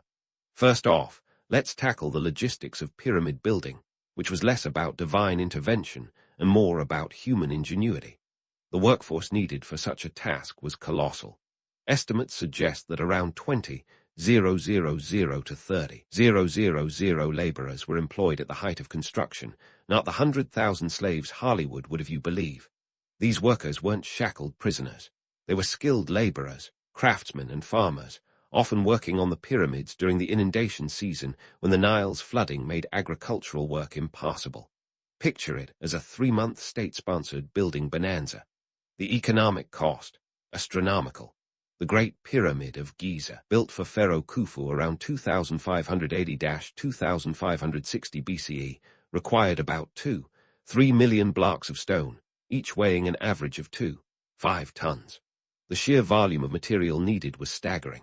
It's estimated that the entire structure weighs about 6 million tons. So, forget about it being a simple burial marker. This was a national project requiring not just stone, but food, housing, and tools for the workforce. Now, let's debunk the myth of slave labor. The romantic image of thousands of slaves toiling under the whip of a cruel overseer is as much a part of popular culture as it is misleading. Archaeological evidence suggests that these workers were well fed and housed in nearby workers' villages, complete with bakeries, breweries, and medical facilities. They weren't just thrown scraps and told to get on with it. They were given sustenance and care, which makes a lot more sense when you consider the precision needed to place those massive blocks. And why did the Egyptians go to such lengths? It was all about securing a smooth transition to the afterlife. The pyramids were seen as a stairway to the heavens, a means for the soul to ascend and join the gods. This wasn't just about ego. It was a deeply ingrained belief in the necessity of a grand tomb to ensure the pharaoh's divine status in the next world. Bigger and more elaborately constructed, the better your chances of a cushy afterlife gig. The construction process itself wasn't just about brute strength. There was a method to this madness. Workers used simple yet effective techniques like ramps made of mud brick and limestone chippings to haul the massive stones into place. These ramps could be straight, zigzagging, or even spiral, depending on who you ask, and they were the ancient equivalent of heavy-duty elevators. The thing is, the Egyptians didn't have the wheel and pulley systems in the way we think of them, so they relied on sheer manpower and clever engineering to get the job done. Politically, the pyramids were a statement. They were a testament to the pharaoh's power and ability to marshal resources on a massive scale. This wasn't just about looking good. It was about reinforcing the pharaoh's status as a living god, capable of commanding both men and nature. The sheer size and visibility of these monuments were a constant reminder of the pharaoh's divine rule and the might of the state. And let's not forget the economic ripple effect. The construction of the pyramids spurred a whole range of industries, from quarrying to transportation to food production. It was an ancient version of a government stimulus package, putting people to work and keeping the economy ticking over. The demand for materials and labor created a bustling economy that benefited many beyond the immediate construction site. But while we're debunking myths, let's not ignore the romantic allure of the pyramids. They've captured the imagination of generations, standing as a testament to human ambition and ingenuity. Despite the realities of their construction, the pyramids remain a symbol of the mystery and grandeur of ancient Egypt, and it's easy to see why they've inspired countless legends and theories. In the end, the pyramids were not just tombs. They were a melding of the earthly and the divine, a physical manifestation of the Egyptians' fervent belief in the afterlife and the power of their pharaohs. They were built not by slaves, but by a society driven by faith, economics, and politics, creating a legacy that has stood the test of time. As we continue to unravel the enigmatic world of ancient Egypt, remember that these monumental structures are just one piece of a much larger puzzle. Their construction was a feat of engineering and organization that reflects the complexity and sophistication of a civilization that knew how to build not just for the present, but for eternity. And who knows what other secrets lie waiting to be uncovered beneath those ancient stones. Stay tuned, because there's still a wealth of history to explore, and were far from running out of sand in this hourglass. As we continue to peel back the layers of ancient Egypt's intricate tapestry, it's time to talk about the piece de resistance of their afterlife obsession, the weighing of the heart. If you thought the Egyptians were already intense about the whole life-after-death thing, you haven't seen anything yet. This ritual was the final hurdle in a soul's journey to eternal bliss, or, well, eternal oblivion. So, settle in as we dive into the Hall of Mad, a place where divine justice met spiritual ambition. First things first, let's clarify what this ritual was all about. Picture the scene. The deceased stands before Osiris, the god of the afterlife, flanked by a panel of 42 divine judges, each one ready to scrutinize every misdeed like an ancient courtroom drama. At the heart of this celestial trial is a pair of scales, a literal balancing act with the soul's eternal fate hanging in the balance. On one side of the scale rests the heart of the deceased, believed to contain their essence and moral fiber. On the other side, the feather of Mad, representing truth and cosmic order. It's the original featherweight championship, and the stakes are sky high. But what's the deal with the heart, you ask? In Egyptian belief, the heart was the seat of the soul, the core of one's being. Forget the brain. Ancient Egyptians thought that was just a cranial storage unit. The heart was where the action happened, the place where thoughts, emotions, and intentions brewed. So it made perfect sense that it was the heart, not the mind, that was judged in the afterlife. If your heart was light, free from the burden of sin, you were good to go. But a heavy heart, weighed down by wrongdoing, was a one-way ticket to being devoured by Amit, the soul-snacking beast with the head of a crocodile, the body of a lion, and the hindquarters of a hippopotamus. Talk about a monster mash. Now, let's talk myth-busting. The idea of the weighing of the heart is deeply ingrained in our understanding of Egyptian beliefs, but how much of it is historically accurate? We know about this ritual primarily through the Book of the Dead, a collection of spells and incantations meant to help the deceased navigate the afterlife. However, there's little concrete archaeological evidence to suggest that this weighing ritual was ever physically enacted in the way it's depicted in tomb paintings and papyri. It's more of a symbolic representation of moral judgment rather than a literal event one would attend after death. Still, the concept of the weighing of the heart served its purpose in society.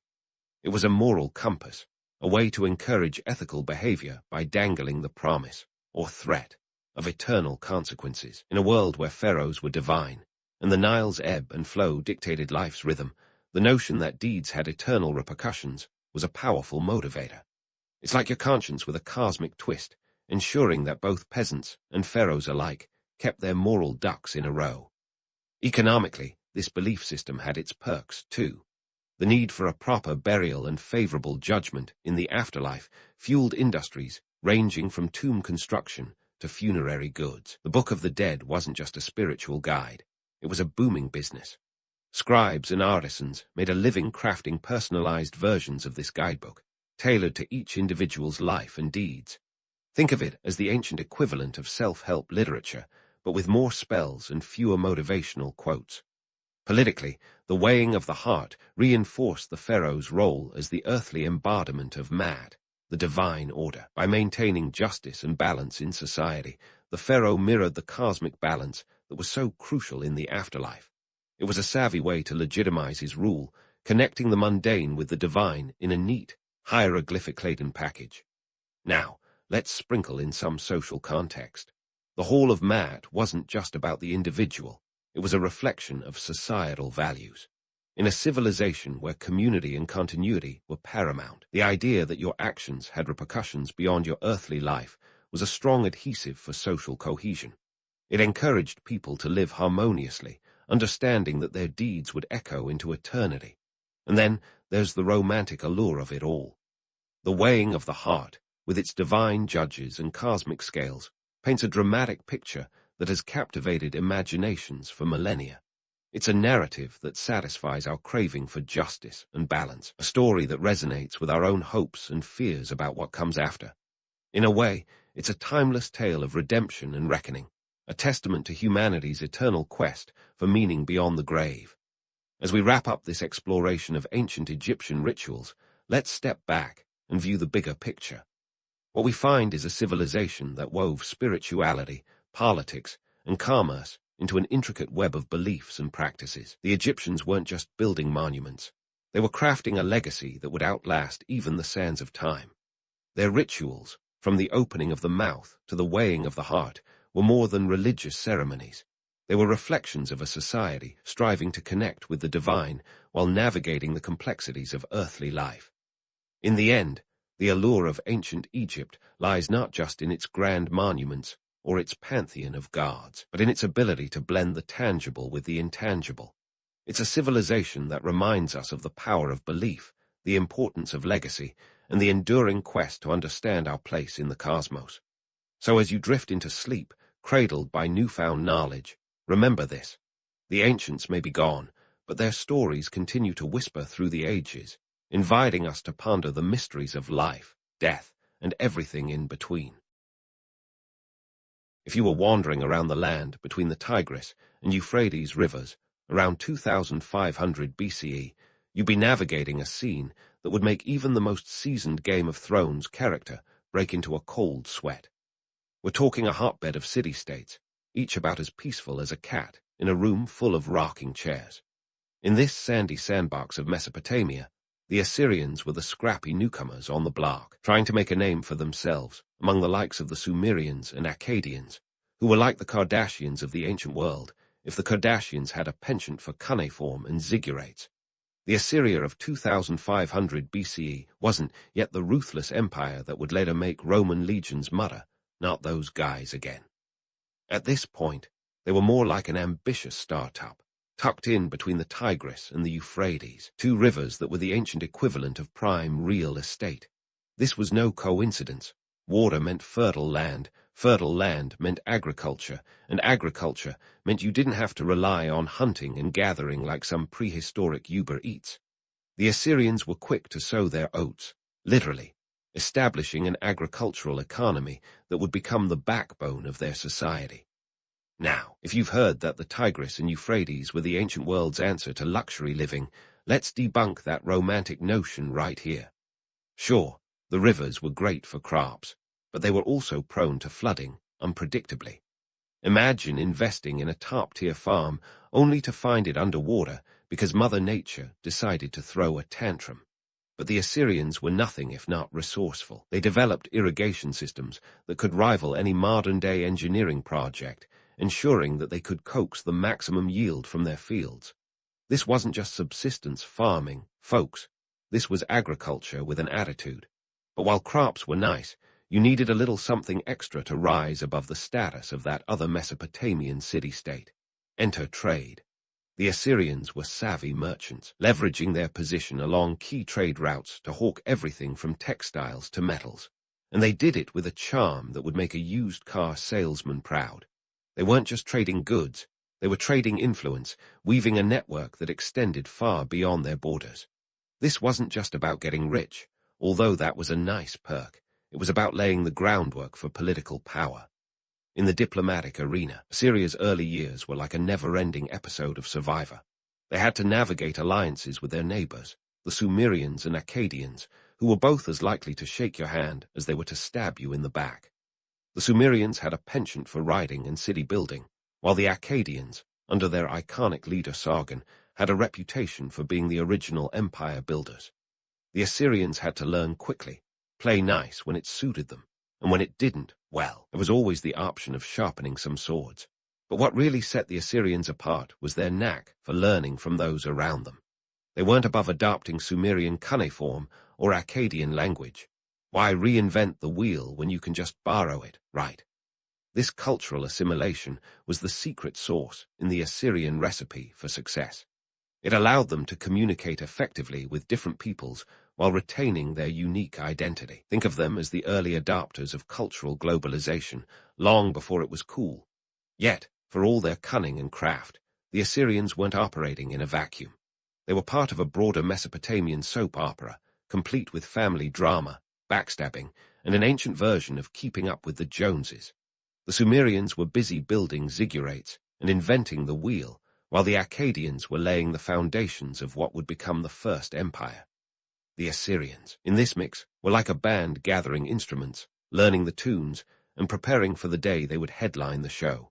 As the centuries rolled on like the Tigris in full flood, the Assyrians slowly began to carve out a distinct identity. Their city of Ashur, named after their patron god, became the heart of their burgeoning power. It was a place where commerce and religion mingled, where deals were struck and guards were appeased. Ashur was more than just a city. It was a statement, a declaration of intent in stone and clay. So, why does this matter? Well, the rise of the Assyrians set the stage for what would become one of history's most formidable empires. They were the underdogs who took a page from every playbook they could find, adapting, surviving, and eventually thriving in a world where survival was never guaranteed.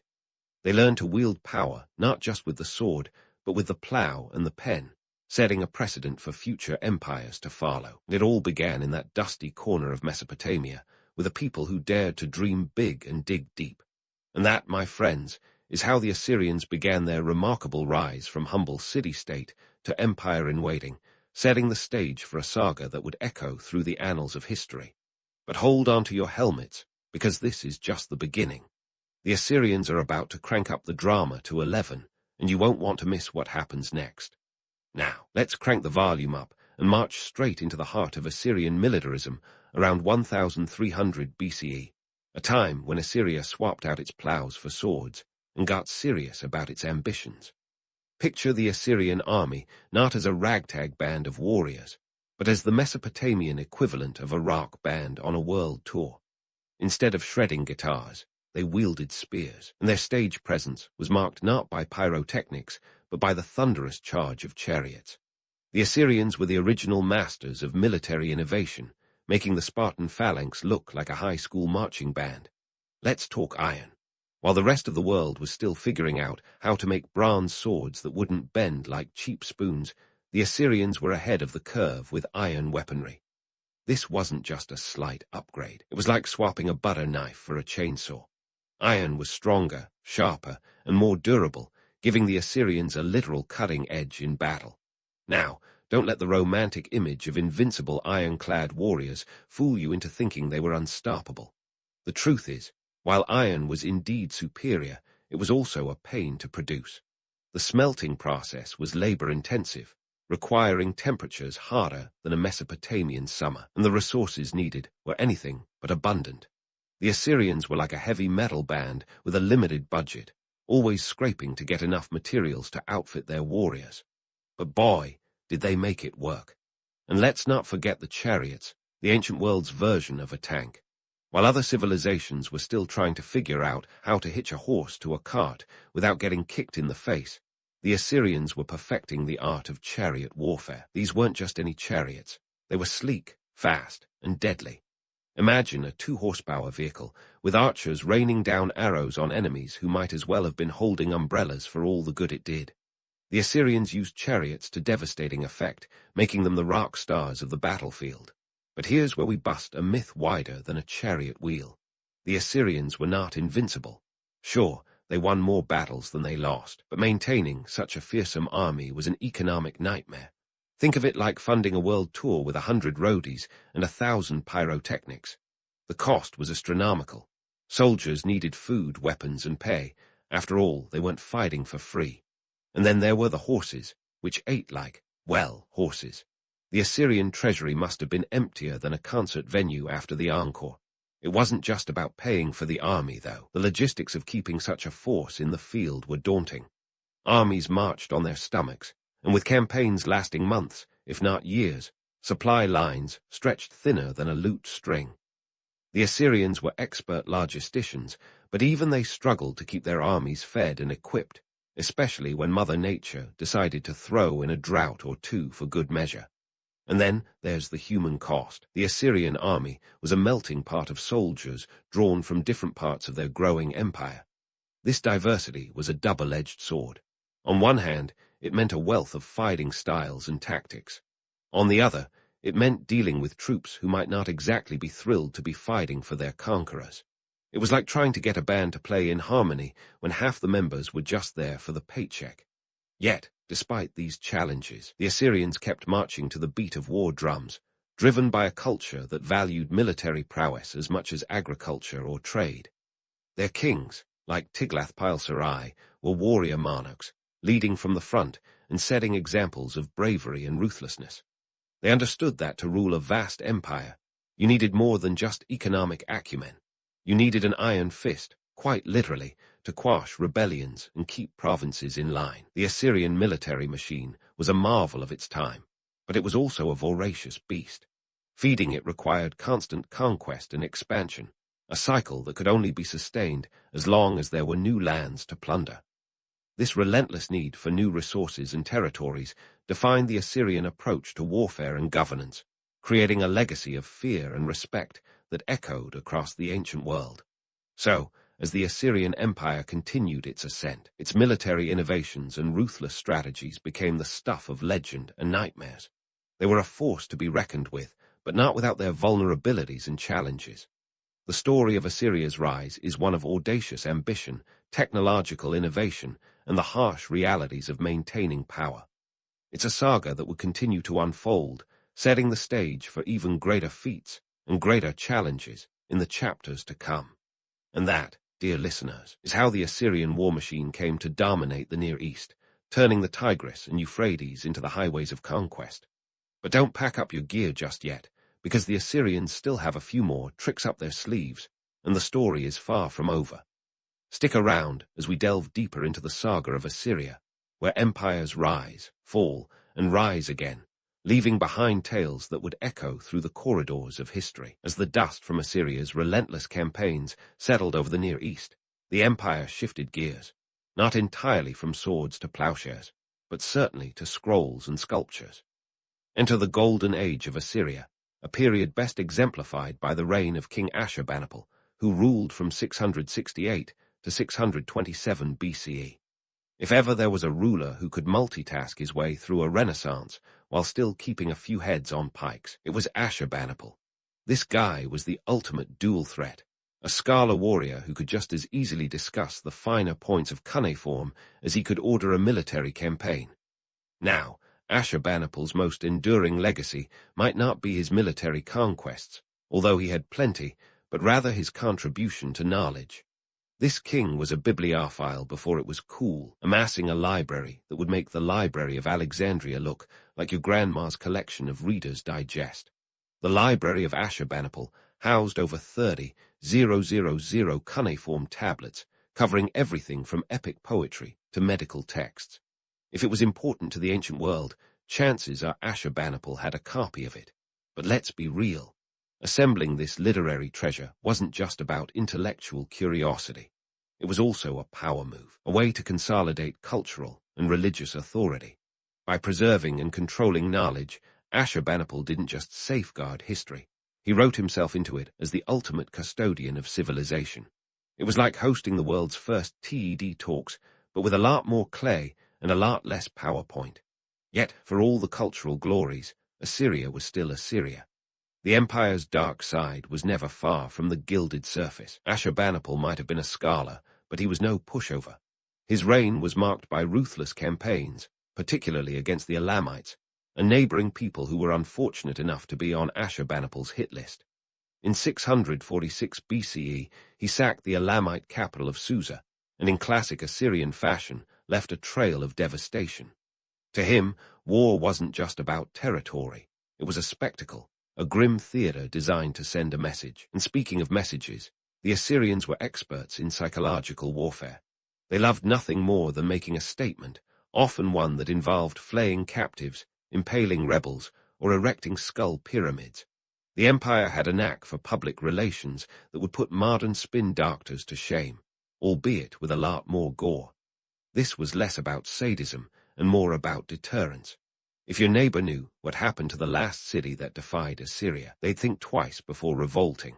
It was the ancient equivalent of a nuclear deterrent, but with bone-chilling sculptures instead of missiles. Yet this penchant for brutality wasn't without consequences. For every city that fell in line, another plotted rebellion. Assyria's enemies multiplied faster than a math teacher's homework assignments. The empire's reputation was so fearsome that even their allies slept with one eye open. In essence, Assyria's strength was also its Achilles heel. It was built on a foundation of fear, which was as unstable as a tower of Jenga blocks in an earthquake zone. On the flip side, Assyrian administration was a marvel of efficiency. The empire was divided into provinces, each overseen by a governor who reported directly to the king. This wasn't just micromanagement. It was a bureaucratic ballet, ensuring that taxes flowed and laws were enforced. The Assyrians pioneered a postal system, complete with way stations and relay riders, that put them miles ahead, literally, of their rivals. Communication was key in an empire that sprawled over 540,000 square miles, and the Assyrians were as swift with a message as they were with a sword. Yet, the costs of maintaining such an empire were astronomical. To keep the administrative machine humming, the Assyrians relied heavily on tribute from conquered lands. But here's the catch. Squeeze a province too hard, and it might just rebel. It was a tightrope walk of epic proportions, balancing extraction with pacification. Think of it as trying to milk a cow without getting kicked in the face. Tricky, but doable if you knew the right technique. In terms of culture, Assyria was a melting pot, drawing influences from Babylonians, Hittites, and more. Their art was a testament to their prowess and their paranoia. Massive stone reliefs depicted not only the glory of their conquests, but also the intricacies of daily life. These artworks served as propaganda, immortalizing the king's deeds and the might of Assyria for all time. The empire's architecture was equally grandiose, with palaces adorned in marble and alabaster, designed to awe visitors into submission. The Assyrians were also no strangers to science. They made advances in astronomy, developing a calendar that was more accurate than some of their contemporaries. Medicine, too, saw progress, with Assyrian healers documenting treatments for various ailments.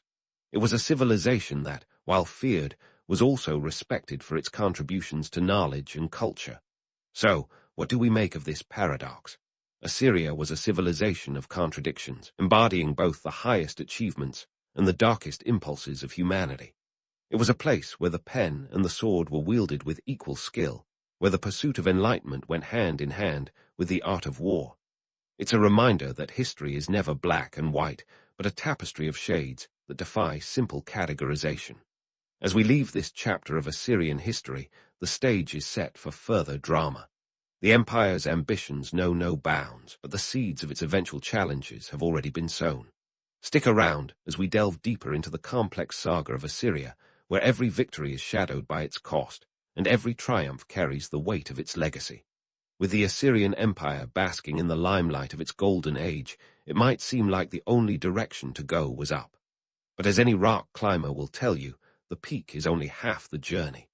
The real test begins on the way down, and for Assyria, that descent was as steep as it was inevitable.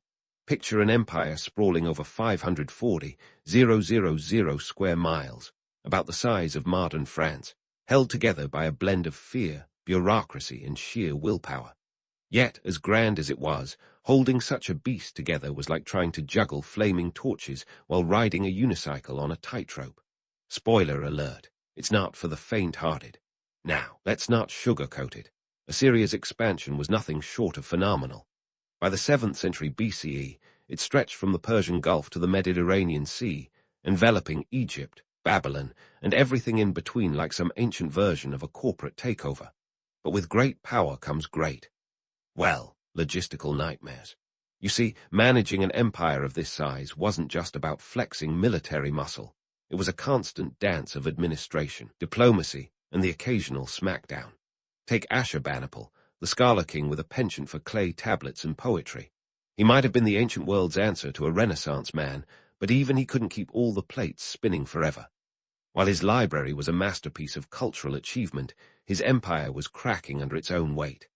Imagine trying to control a vast network of provinces, each with its own local lords, customs, and grudges. It was like herding cats, if the cats were armed with swords and had a history of rebellion. At the heart of the chaos was the simple fact that Assyria had overextended itself. Its military might was spread thinner than margarine on toast, and maintaining control over such a vast territory was like trying to hold water in your hands. Sure, they had a postal system that would make any modern courier service blush, but even the swiftest messengers couldn't keep up with the pace of revolt and rebellion that was bubbling under the surface. And let's talk about those rebellions. With a reputation for brutality that could curdle milk, Assyria had made plenty of enemies.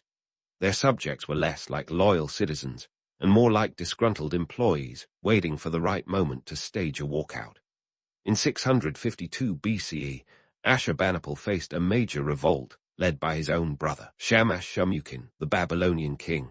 It was a family drama that could rival any soap opera, complete with sibling rivalry and a battle for supremacy.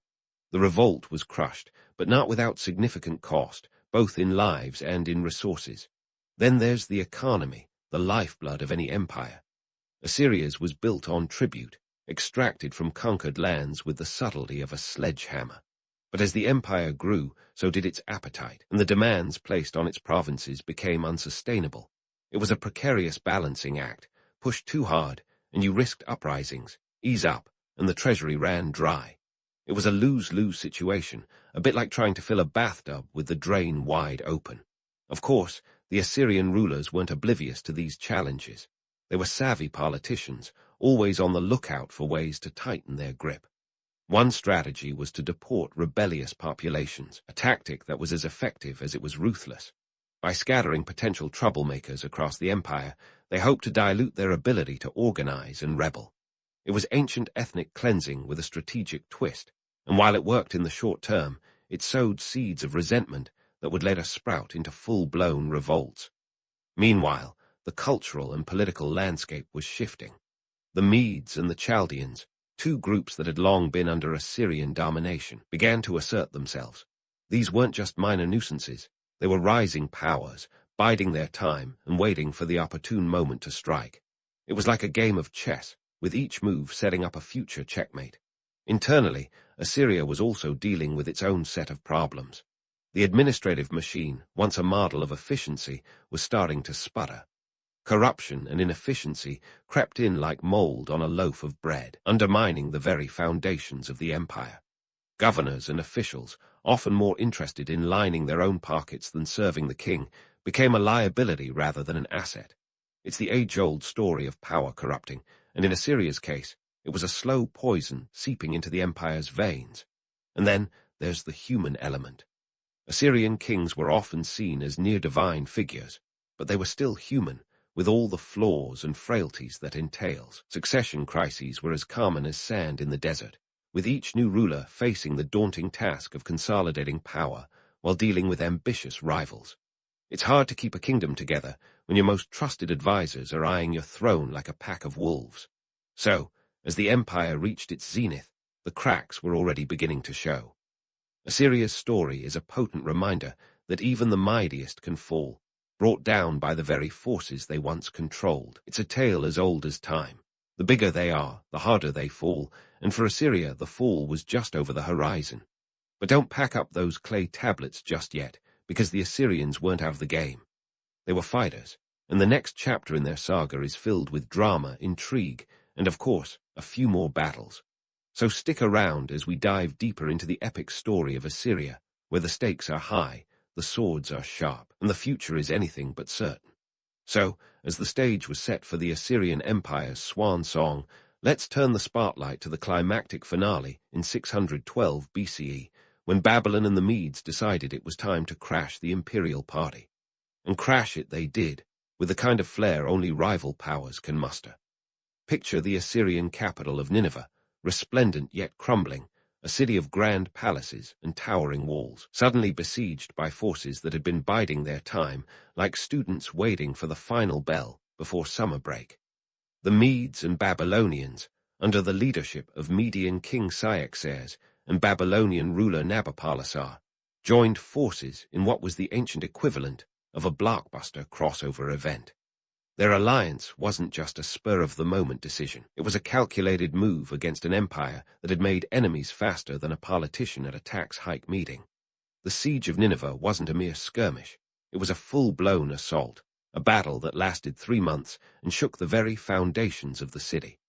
Now, we can't talk about Nineveh's downfall without mentioning the formidable walls that supposedly stretched over 7.5 miles around the city. These walls were legendary, described in texts as so wide that 3 chariots could race side by side along the top. Yet, even this mighty fortification couldn't withstand the combined might of the Medes and Babylonians.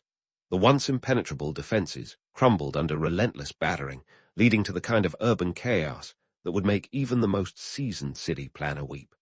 The fall of Nineveh was, in many ways, the crescendo of Assyria's symphony of destruction. After the city was breached, the invaders ransacked it with gusto. Temples were looted, palaces set ablaze, and the treasures of Assyria scattered to the winds. It was a grim end for a city that had, at its height, been the glittering jewel of an empire. The destruction was so thorough that later generations would refer to Nineveh as a cautionary tale of overreach and hubris. So, what happened after the dust settled and the smoke cleared? The once mighty Assyrian Empire, reduced to smaller territories, was divided among the victors like leftovers at a family dinner. Babylon rose from the ashes to become the new power in the region, entering its own golden age under the Neo-Babylonian Empire, while the Medes expanded their territory, basking in the glory of their conquest. It was a classic case of out with the old, in with the new. But the legacy of Assyria didn't vanish with its cities. Fast forward to the 19th century, when European archaeologists, armed with little more than shovels and a sense of adventure, began unearthing the ruins of Nineveh and other Assyrian sites. Suddenly, the world was abuzz with tales of ancient wonders. The Assyrian reliefs that emerged from the earth were nothing short of revelations. Massive stone slabs carved with scenes of war, hunting, and daily life that painted a picture of a civilization, both brutal and sophisticated. These discoveries made Assyria the darling of the archaeological world, transforming it from a historical footnote into a headline act. The British Museum, for instance, couldn't get enough of Assyrian artifacts, turning their halls into a showcase of ancient Near Eastern grandeur. And let's not forget the infamous Lamashu, those colossal winged bulls with human heads that guarded Assyrian palaces. They became icons of ancient art, their stern visages gracing everything from textbooks to T-shirts. Yet, the real kicker is how the narrative of Assyria shifted over time. Once feared as ruthless conquerors, the Assyrians were rebranded as cultural celebrities, their achievements celebrated rather than their atrocities. While their penchant for conquest and cruelty was never in doubt, the rediscovery of their art and literature added layers to their story, revealing a civilization that was as complex as it was formidable. It's a bit like finding out your favorite villain has a soft spot for poetry and fine dining. In the grand scheme of history, the Assyrians were both builders and destroyers, architects of an empire that set standards in administration and warfare, yet also sowed the seeds of its own destruction. Their story is a testament to the dual nature of power. It can build wonders and create legacies, but it can also unravel under its own weight, leaving behind ruins for future generations to ponder and piece together. As we wrap up this epic saga, what can we learn from the Assyrians? Perhaps it's the timeless lesson that no empire is invincible, no matter how grand its ambitions or how mighty its armies. History is a fickle beast, and the Assyrians, for all their might and majesty, are a reminder that even the most formidable can fall.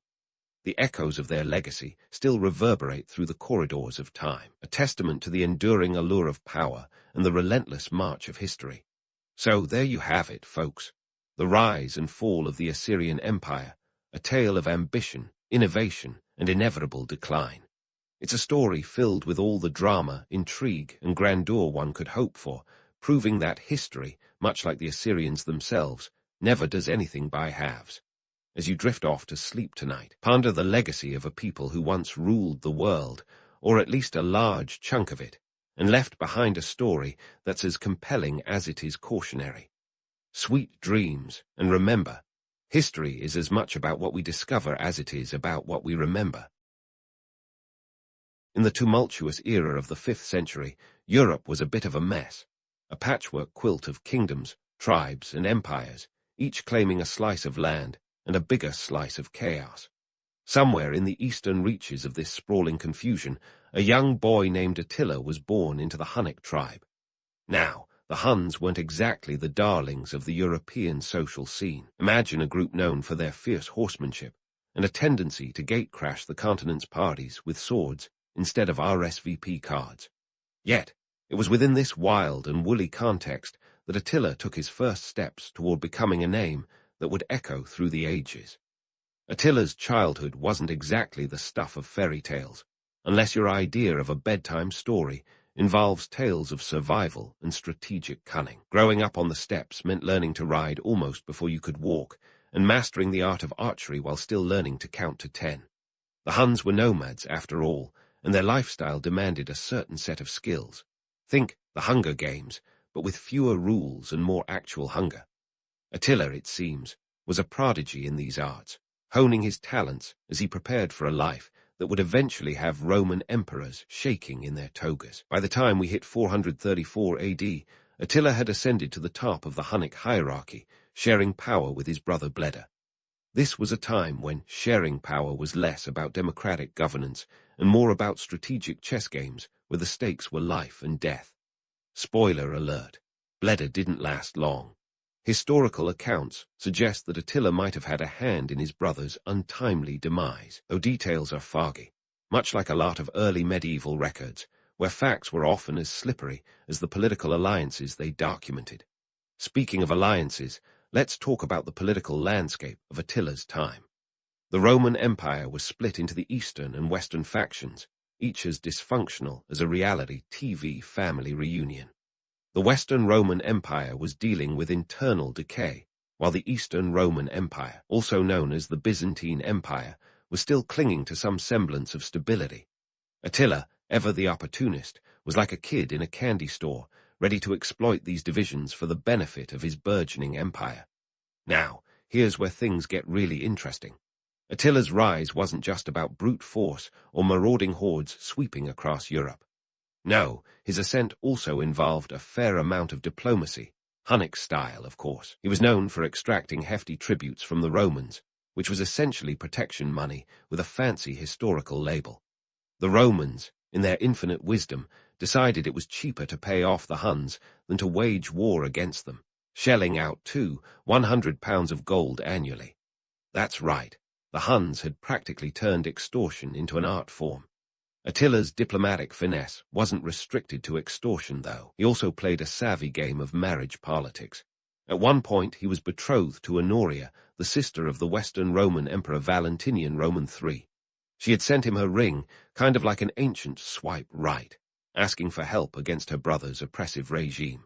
Attila, never one to miss a chance, claimed half the Western Empire as his dowry. Talk about ambitious wedding gifts. Amidst all this, Attila managed to cultivate a reputation that combined terror and respect. Contemporary sources like the Roman historian Priscus, who actually met Attila, describe him as a man of small stature with a broad chest and a commanding presence. He wasn't just a brute. He was a leader who inspired loyalty among his people and fear in his enemies, and he did it all with a style that was as much about psychological warfare as physical conquest. So, as Attila tightened his grip on power, he was more than just a marauder from the east.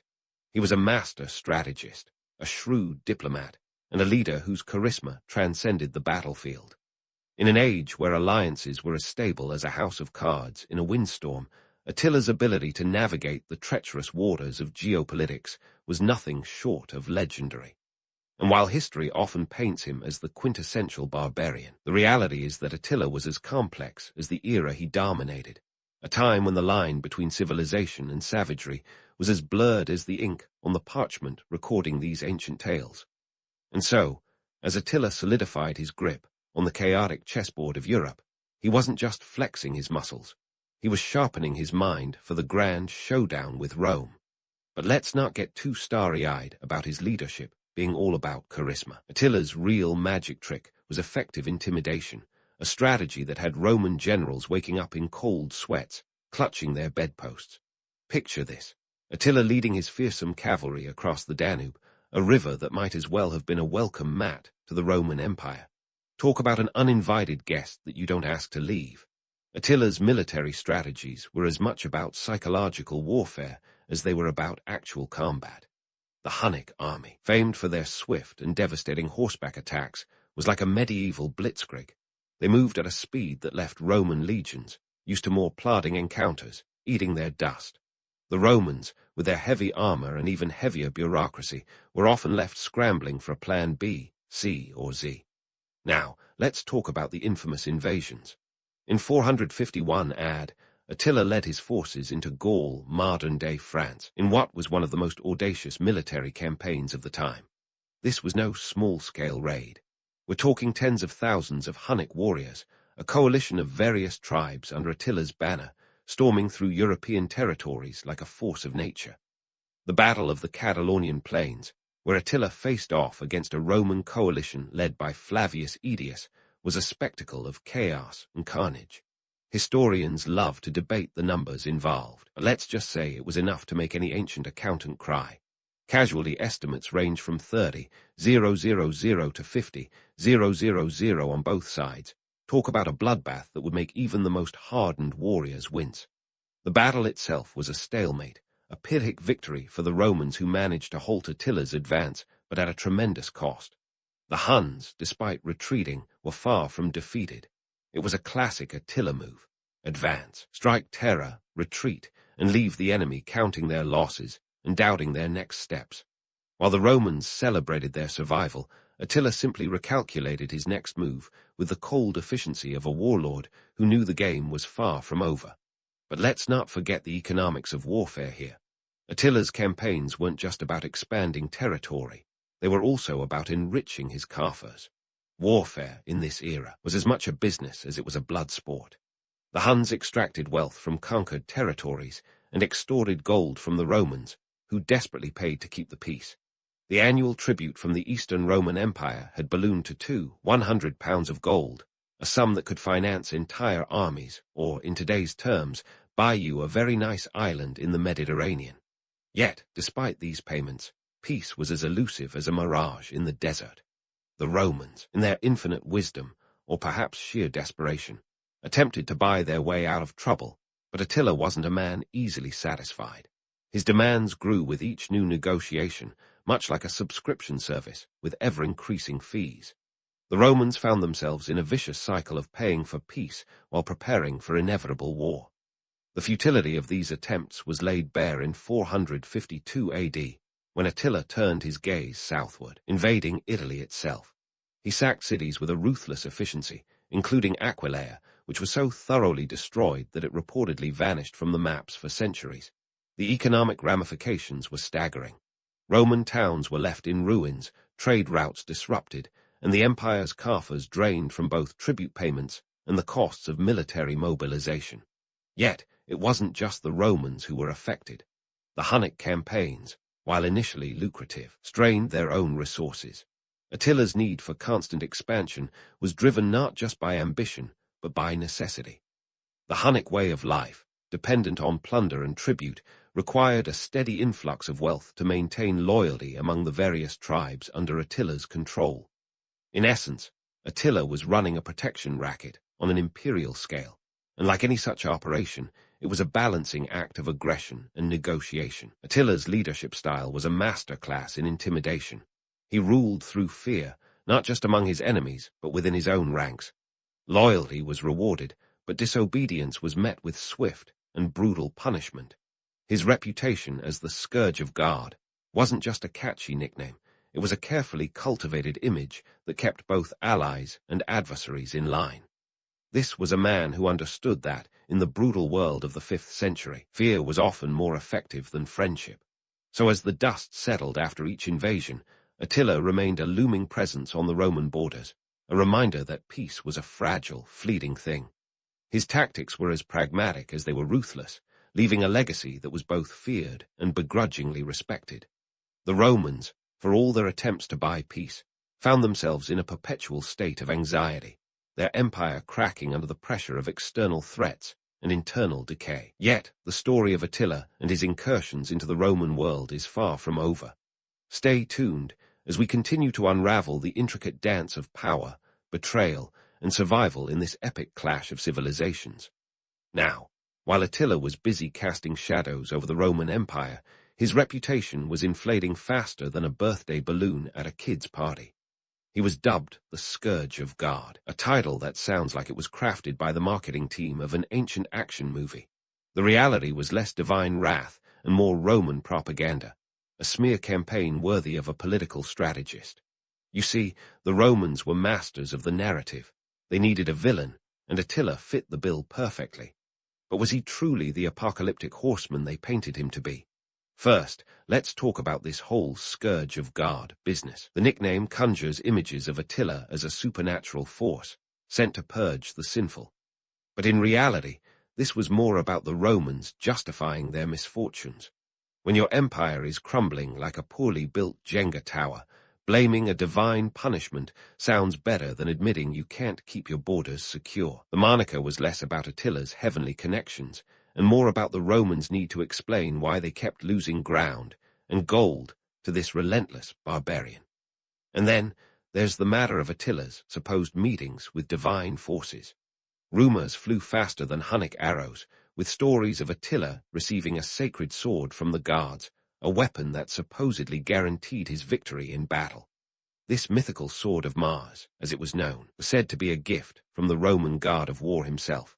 Now, before you start picturing Attila as some kind of proto-King Arthur, remember that in the ancient world, such tales were as common as dubious Instagram influencers today. The sword legend was likely just another layer of mystique, an insurance policy for his fearsome reputation. But let's not get lost in the mythology. The real Attila was a man who understood the power of perception. He used his fearsome image to his advantage, turning it into a psychological weapon of mass devastation. He didn't need divine intervention when he had the Romans quaking in their sandals at the mere mention of his name. It was a brilliant strategy. Why fight a battle when you can win it before it even starts? Now, while the Romans were spinning tales of divine scourges, Attila was busy weaving a much more mundane but equally effective web: diplomacy. Yes, the man who could lay waste to cities was also a shrewd negotiator. Scratching your head yet? Consider this. Attila's empire wasn't built on swords alone. It took treaties, alliances, and a fair bit of diplomatic arm-twisting to keep the Hunnic machine running smoothly. Attila knew how to play the political game. He brokered treaties with the Eastern Roman Empire, securing regular payments that filled his coffers without the hassle of constant warfare. The Treaty of Margus in 439 AD, for instance, was a masterstroke. The Romans agreed to pay 700 pounds of gold annually, a sum that would make any treasurer weep. Attila essentially turned the Eastern Romans into his financial backers, leveraging peace to his advantage while keeping his war machine well-oiled. But his diplomatic skills went beyond extracting gold. Attila was adept at manipulating tribal politics. He played various Germanic tribes against each other, ensuring that none became strong enough to challenge his supremacy. By fostering alliances and fostering division simultaneously, he maintained a balance of power that kept his enemies too busy squabbling to unite against him. And let's not forget his dealings with the Western Roman Empire. Attila's engagement to Honoria, the sister of Emperor Valentinian Roman III, was not just a personal affair, but a political maneuver. Honoria's plea for rescue was a golden opportunity, and Attila seized it with both hands, demanding half the Western Empire as part of the dowry. Sure, it was an audacious ask, but in the high-stakes poker game of ancient geopolitics, Attila knew how to bluff with the best of them. As we peel back the layers of Attila's legend, it becomes clear that the man behind the myth was a complex blend of brute force and cunning diplomacy. His empire was sustained not just by the sword, but by strategic marriages, calculated alliances, and a reputation that kept his enemies in line. Even as Roman propaganda painted him as a monstrous scourge, the reality was that Attila was as much a statesman as he was a warrior. So, as we journey deeper into the world of Attila the Hun, let's keep our eyes wide open. The romantic allure of his legend is tempting, but the truth is a far richer tapestry. It's a story of a leader who understood that power was more than just a battlefield conquest. It was a delicate dance of fear, respect, and political savvy. And as the myth unravels, the real Attila emerges, a strategist who played the Game of Thrones long before it was a TV hit. Stay tuned, because the saga of Attila and his turbulent dance with the Roman world is far from over. As we peel back the layers of Attila's legend, one thing becomes crystal clear. His twilight years were anything but a graceful descent into history. In 451 AD, Attila decided it was time to take his talents to Gaul, modern-day France, in a move that would either bolster his reputation as the terror of Europe or expose the cracks in his formidable facade. Spoiler alert, it was a little bit of both. The stage was set for the Battle of the Catalonian Plains, where Attila faced off against a coalition of Roman forces led by Flavius Aetius and the Visigothic king Theodoric I. This showdown wasn't just about clashing swords. It was a full-blown clash of egos, with leaders on both sides trying to one-up each other in a game of high-stakes chess. But Attila, perhaps a bit too confident in his own hype, found himself in unfamiliar territory, literally and figuratively. You see, invading Gaul wasn't just a walk in the park. It was more like trying to navigate a maze blindfolded. The logistical challenges were enormous. Supply lines stretched thin across vast distances, and the Hunnic cavalry, usually more at home on the steppes, found themselves stumbling over unfamiliar terrain. It turns out, even the most fearsome horsemen can struggle when their horses are bogged down in mud, and their stomachs are growling louder than their war cries. And then there was the little matter of overconfidence. Attila, often portrayed as invincible, seemed to have bought into his own legend. His decision to invade Gaul was bold, sure, but it was also reckless. He marched in with an army estimated to be over 50,000 strong. But numbers alone don't win battles. Coordination, strategy, and sometimes just plain luck are all part of the equation. Unfortunately for Attila, Lady Luck decided to take the day off. The battle itself was a chaotic affair, a swirling melee of clashing shields and flying arrows. Casualty estimates are as messy as the battlefield must have been, with some historians suggesting upwards of 30,000 lives were lost. It was a stalemate in every sense, with both sides claiming victory but neither able to deliver a knockout punch.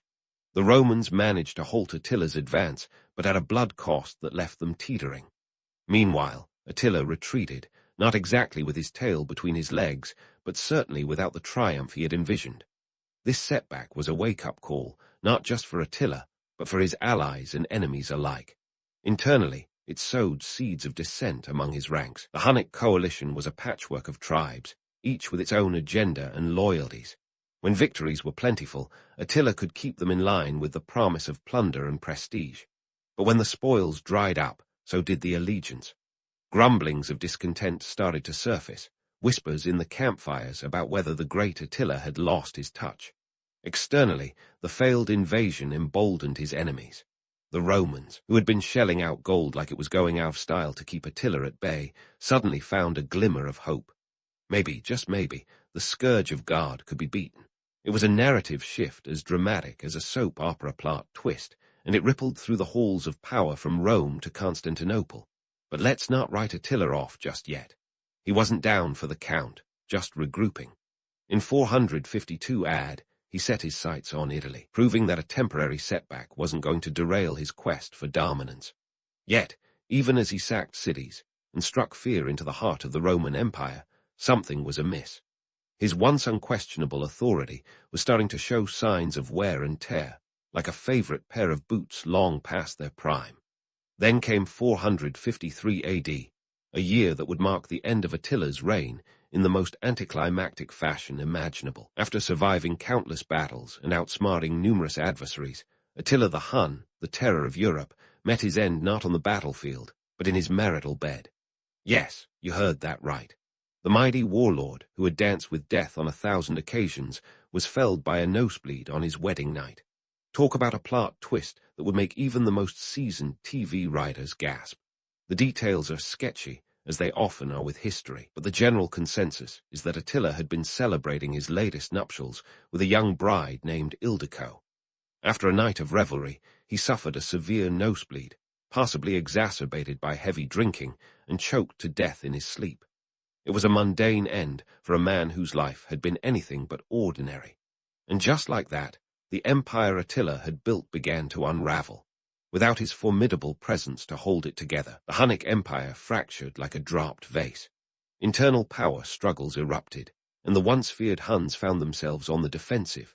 Within a year, they were routed by a coalition of Germanic tribes at the Battle of Nedao, and the dream of a Hunnic-dominated Europe faded into history. So, what do we make of Attila's twilight years? They serve as a stark reminder of the perils of overreach and the thin line between fearsome and fallible. Attila was a man who thrived on the edge, playing a game of brinkmanship that eventually pushed him over the precipice. His legacy, though tarnished by his final years, remains a fascinating tapestry of ambition, charisma, and, ultimately, mortality. As we move forward, we'll delve deeper into the aftermath of Attila's reign, exploring how his death sent shockwaves across Europe and altered the course of history. Stay tuned, because the story of the Huns and their enigmatic leader is far from over. The tale of Attila is a masterclass in the rise and fall of power, proving that even the mightiest of leaders are only human after all. With Attila's dramatic exit, death by nosebleed, a fate no one saw coming, except maybe his physician, the Hunnic Empire was left in a precarious state. Imagine a game of Jenga where the key piece is pulled out unexpectedly. The once mighty empire, held together by the sheer force of Attila's will, began to wobble and soon crashed down, leaving behind a trail of chaos and power grabs reminiscent of your average corporate takeover, but with far more swords. Let's talk about this power vacuum, shall we? Attila's sons, Alak, Dengizic, and Ernak, were left to pick up the pieces. Unfortunately for them, they didn't quite inherit their father's knack for keeping the tribal coalition glued together, like trying to run a rock band after the lead singer bails. Everyone wants to go solo, and no one knows how to keep time. The Huns' internal discord was palpable, and without Attila's singular leadership, the tensions that had been simmering beneath the surface boiled over faster than you can say, succession crisis. In the wake of Attila's untimely demise, the Hunnic Empire dwindled faster than a Snapchat story. By 454 AD, just a year after Attila's death, Battle of Nedao took place. And let me tell you, it was the ultimate showdown of who's the boss, and not the sitcom kind. A coalition of Germanic tribes, tired of living under the Hunnic thumb, decided it was time for a rebellion. The battle saw the Huns decisively defeated, effectively shattering the empire into what was essentially historical confetti. Alak, Attila's eldest son, was killed in the melee, and the rest of the Huns scattered to the winds. So what about Attila's burial, the last hurrah of a man whose life was anything but ordinary? Legend has it that Attila was interred in a triple coffin, gold, silver, and iron, like some kind of ancient nesting doll. His funeral was reportedly a grand affair, complete with rituals fit for a king. But here's where it gets juicy. To keep the location secret, the slaves who dug his grave were allegedly put to death. You know, your typical HR nightmare. The exact resting place remains a mystery to this day, sparking treasure hunts and wild theories that would make Indiana Jones raise an eyebrow. But let's not get too swept away by the romance of it all. Attila's legacy is more than just a tale of treasure and tombs. He was a man who, despite his barbarian image, understood the complexities of leadership in a fractured world. Attila's ability to navigate the treacherous waters of 5th century geopolitics was nothing short of remarkable. He was a master of both the battlefield and the negotiating table, proving that effective leadership often requires a balance of fear and diplomacy. Now, let's take a moment to imagine how Attila might fare in today's world of diplomacy and soft power. Can you picture him at a G7 summit, sipping espresso and negotiating trade deals? Attila with a smartphone, sending cryptic tweets that keep world leaders on edge.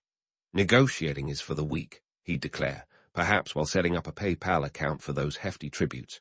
In a world where Instagram followers are currency, Attila would probably have a blue checkmark and 1 million followers, turning his fearsome image into a brand. His TED talk, How to Lead with Fear and a Little Bit of Love, would be a bestseller. But all jokes aside, Attila's story is a testament to the fickle nature of power. His life was a whirlwind of ambition and strategy, a reminder that even the most formidable leaders are only as strong as their last victory. Attila's empire crumbled, not because of external threats alone, but due to the internal weaknesses that his death exposed.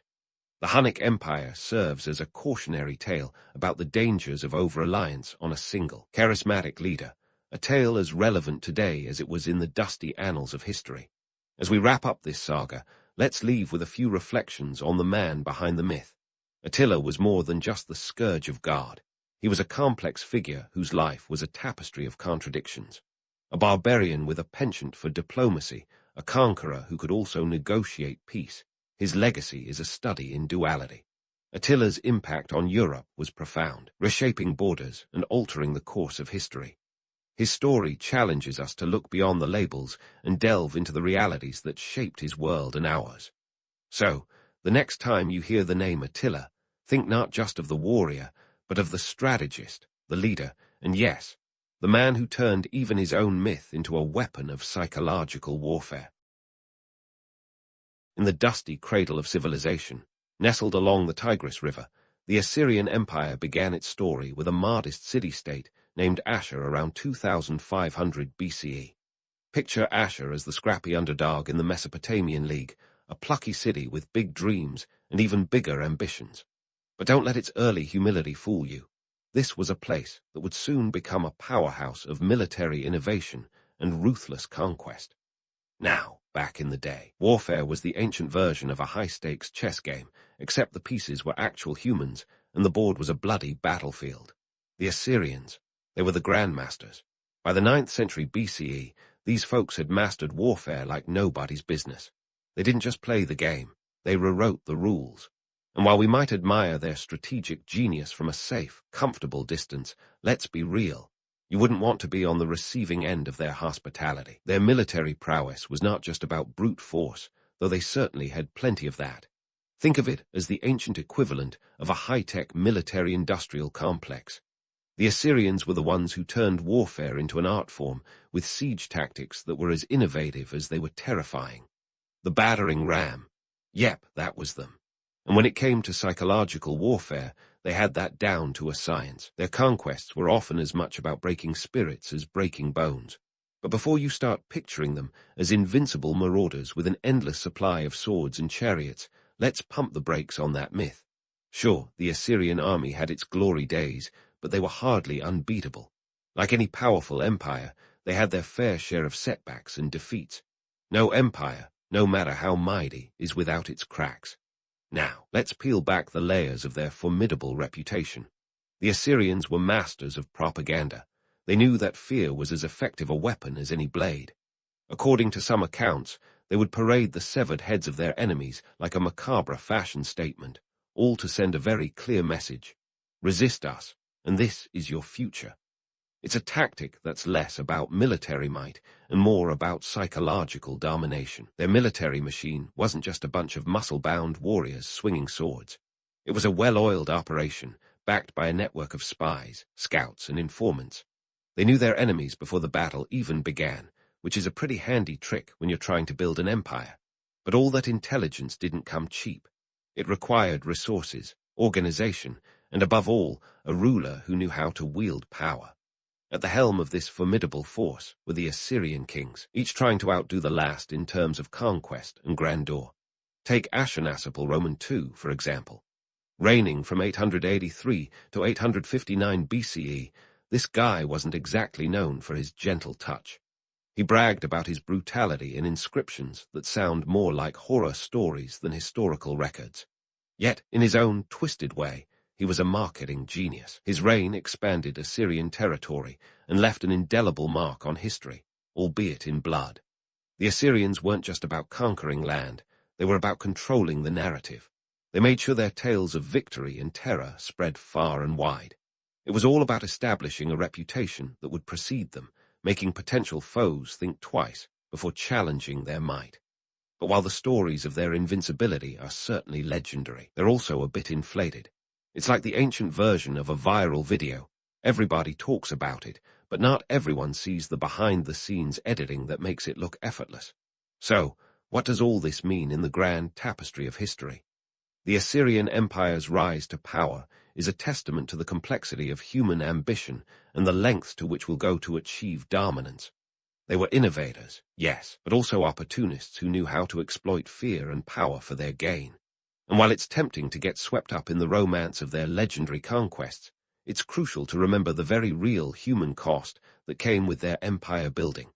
In the end, the Assyrian Empire was a paradox, both a marvel of military strategy and a cautionary tale of the perils of unchecked ambition. Their story is one of brilliance and brutality, a reminder that even the mightiest warriors can fall, but not before leaving an indelible mark on the pages of history.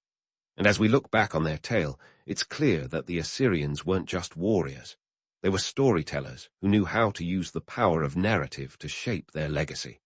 But let's not get too swept up in tales of swords and sieges. Beneath all the bluster and bravado of the Assyrian Empire's military machine was a sophisticated economic engine chugging away like a steam-powered locomotive.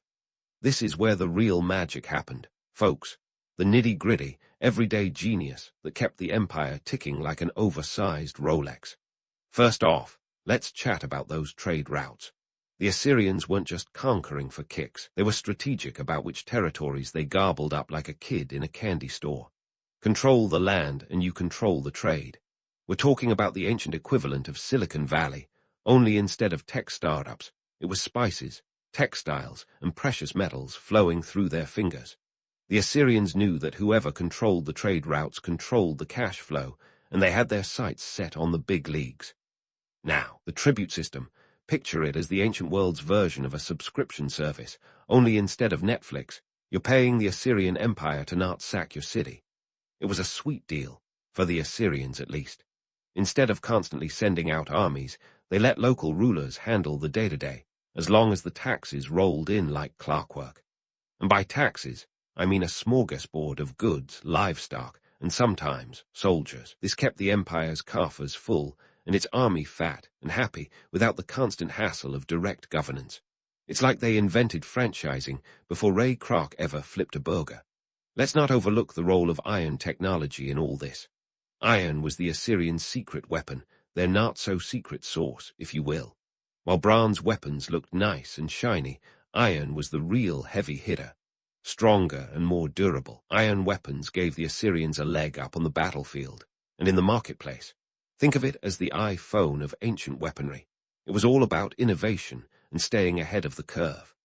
By the 9th century BCE, they had iron production down to a science, and it fueled not only their military conquests, but also their economic dominance. This wasn't just about having better swords. It was about controlling the means of production, making them the industrial titans of their day. But here's the kicker.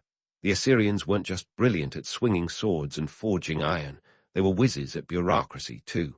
They knew that an empire isn't built on brute force alone.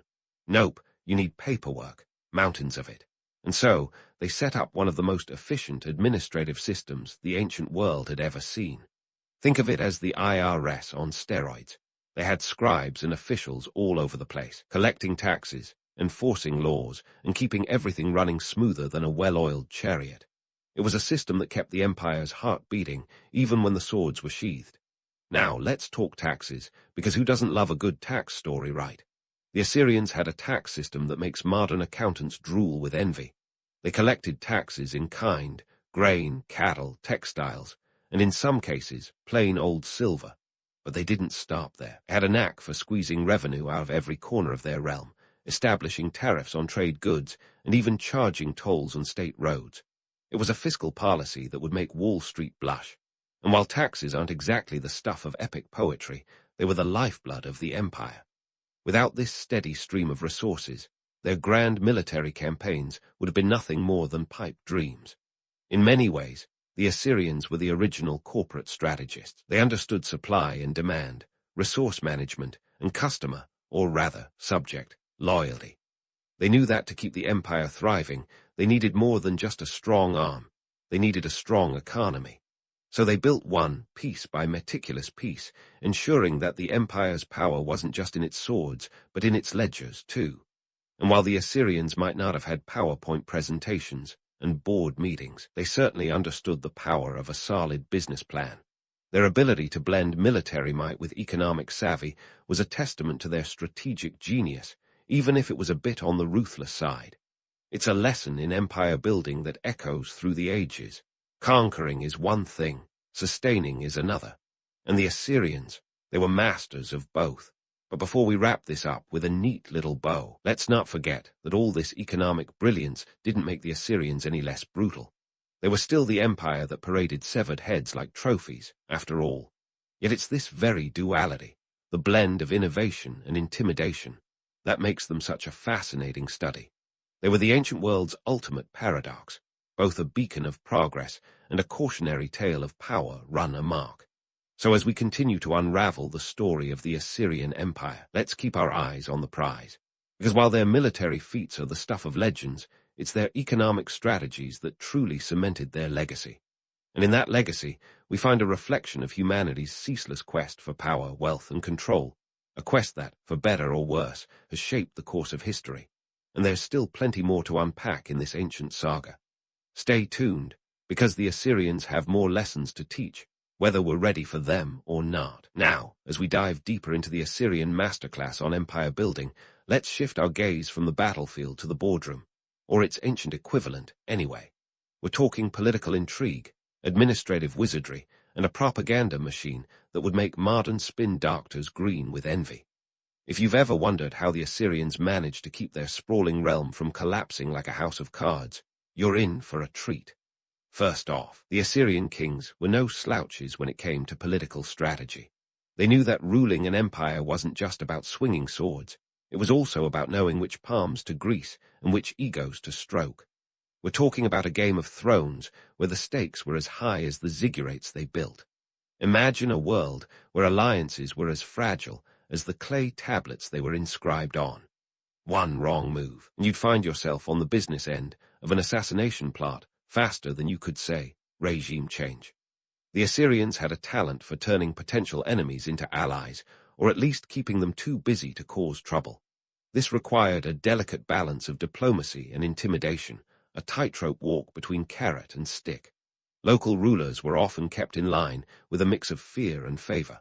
On one hand, you had the looming threat of Assyrian might, ready to rain down like a Mesopotamian monsoon.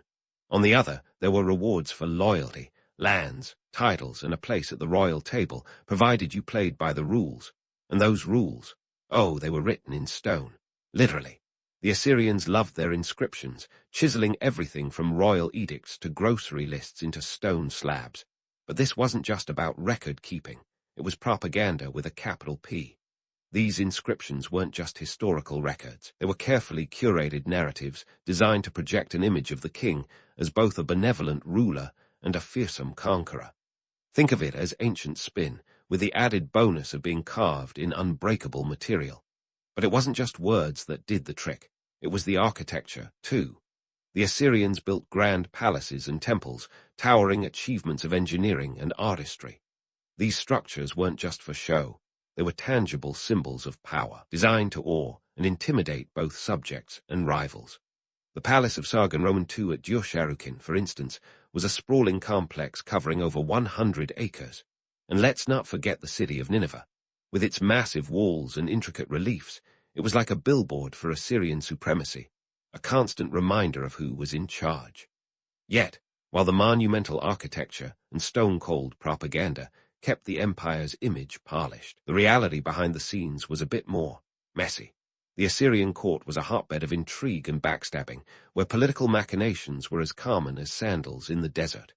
Kings had to navigate a minefield of advisors, generals, and family members, each with their own agendas. Picture a soap opera with a body count, because in the Assyrian court, betrayal often ended in bloodshed. The myth of the benevolent ruler was just that, a myth. Reality was a cutthroat world where power was the ultimate currency, and trust was a rare commodity. Take the case of Sennacherib, who ruled from 705 to 681 BCE. He was known for his ambitious building projects, but also for his ruthless suppression of revolts. His reign ended in a classic tale of palace intrigue, assassinated by his own sons, who then fought each other for the throne. Talk about a dysfunctional family reunion. Yet, despite the chaos, the Assyrians managed to maintain a semblance of order through a robust administrative apparatus. They divided their empire into provinces, each governed by a local official who reported directly to the king. These governors were the linchpins of Assyrian control, tasked with collecting taxes, enforcing laws, and quelling any signs of rebellion. It was a system that ensured the empire's vast territories were kept in line, even when the central authority wavered. But let's not romanticize this bureaucratic feat too much. The Assyrian administration was efficient, yes, but it was also ruthless. Officials who failed in their duties could expect demotion at best, execution at worst. It was a world where job security depended not on performance reviews, but on keeping the right heads on their shoulders. Literally. This blend of administrative efficiency and brutal enforcement was a hallmark of Assyrian rule. It allowed them to project power across vast distances, from the shores of the Mediterranean to the mountains of Iran. And while the empire's might was undeniable, its heart was a fragile thing, beating under the constant threat of rebellion and betrayal. So, as we continue to unravel the story of the Assyrian Empire, let's keep in mind the dual nature of their rule. On one hand, they were visionaries who laid the groundwork for future empires with their innovative approaches to governance and propaganda. On the other, they were hard-nosed realists who understood that power, once gained, must be fiercely defended. It's a story of ambition and caution, a reminder that the path to greatness is often paved with peril. And while the Assyrians might have written their legacy in stone, it's clear that their real genius lay in their ability to navigate the shifting sands of politics and power with both grace and grit. As we continue exploring their tale, there's no doubt that the lessons they left behind are as relevant today as they were millennia ago. So stay tuned, because the Assyrians have a few more tricks up their sleeves, and the next chapter of their story promises to be just as thrilling. And as we dig deeper into the Assyrian Empire's cultural footprint, it's time to shift from their iron-fisted rule and onto the canvas of their society, where colors blend, sometimes clash, and often redefine what it meant to be Assyrian. Strap in, because this is where history meets the human condition with all its delightful messiness. Let's start with the empire's melting pot society. The Assyrian Empire wasn't just a single-note symphony of Assyrians' rule. It was a veritable orchestra of different peoples, each bringing their own instruments to the mix. From the Babylonians to the Elamites, the empire was a hub of diversity. But integration, that was a mixed bag. On one hand, they were all about the cultural buffet, adopting deities, art forms, and even languages from the lands they conquered. On the other, they had a knack for making sure everyone knew who was boss, often through less than gentle reminders. Consider their approach to religion. The Assyrians worshipped a pantheon of gods, with the chief deity Ashur sitting at the top like a celestial CEO. Religion was both a unifying force and a tool of domination. They'd conquer a region, then generously offer to add the local gods to their pantheon. But don't get it twisted. This wasn't some ancient Cumbaya moment. It was strategic. By incorporating local deities, they made their rule more palatable, like mixing a bitter medicine into honey. Yet, the Assyrian gods were always front and center, ensuring everyone knew that Ashur and company were still running the cosmic show. Art and literature also played their part in this imperial play. The Assyrians were no slouches when it came to creative expression, leaving behind a treasure trove of reliefs, sculptures, and tablets that would make even the most jaded art critic swoon. Picture the lion hunt reliefs of Ashurbanipal, crafted not just to decorate, but to demonstrate power and control. These weren't mere decorations. They were visual narratives, telling tales of conquest and divine favor, all while subtly reminding viewers of the empire's invincible might. And let's not forget literature. The Assyrians were big on epic tales, with texts like the Epic of Gilgamesh being copied and studied in their scribble schools. These stories were more than just entertainment. They were vehicles for cultural values, teaching lessons that reinforced the social order and the divine right of kings. The library of Ashurbanipal in Nineveh, with its 30,000 clay tablets, was the intellectual hub of the empire, a place where knowledge was both preserved and weaponized. But while the elite lounged in opulent palaces, surrounded by luxury and learning, the common folk were living a different reality. The average Assyrian wasn't hobnobbing with kings or crafting epic poetry. They were tilling fields, herding livestock, and paying their dues, literally. The tribute system we talked about, that was their everyday reality. Farmers and workers bore the brunt of the empire's economic engine, providing the resources that kept the Assyrian war machine well-oiled and ready to roll. Yet, life wasn't all toil and taxes. The commoners had their own vibrant subcultures, with local traditions and customs that persisted despite the overarching imperial narrative. Festivals, folk tales, and family rituals provided a sense of identity and continuity, a reminder that even the most powerful empire couldn't completely erase the individuality of its subjects. And speaking of individuality, let's not gloss over the role of women in Assyrian society. While the empire was undoubtedly patriarchal, women weren't just silent spectators. Royal women, in particular, wielded significant influence, often acting as regents or advisors. Even among commoners, women could own property and engage in business, especially if they were widows or unmarried. It wasn't gender equality as we know it, but it was a far cry from the powerless damsels of popular myth. So, what does all this cultural kaleidoscope tell us? The Assyrian Empire was a complex tapestry, woven with threads of conquest, cooperation, oppression, and resilience. It was a place where the arts flourished under royal patronage, where religion was both a comfort and a cudgel, and where everyday life continued in the shadow of imperial ambitions. As we peel back the layers of this ancient civilization, it becomes clear that the Assyrian narrative is as much about its people as it is about its kings.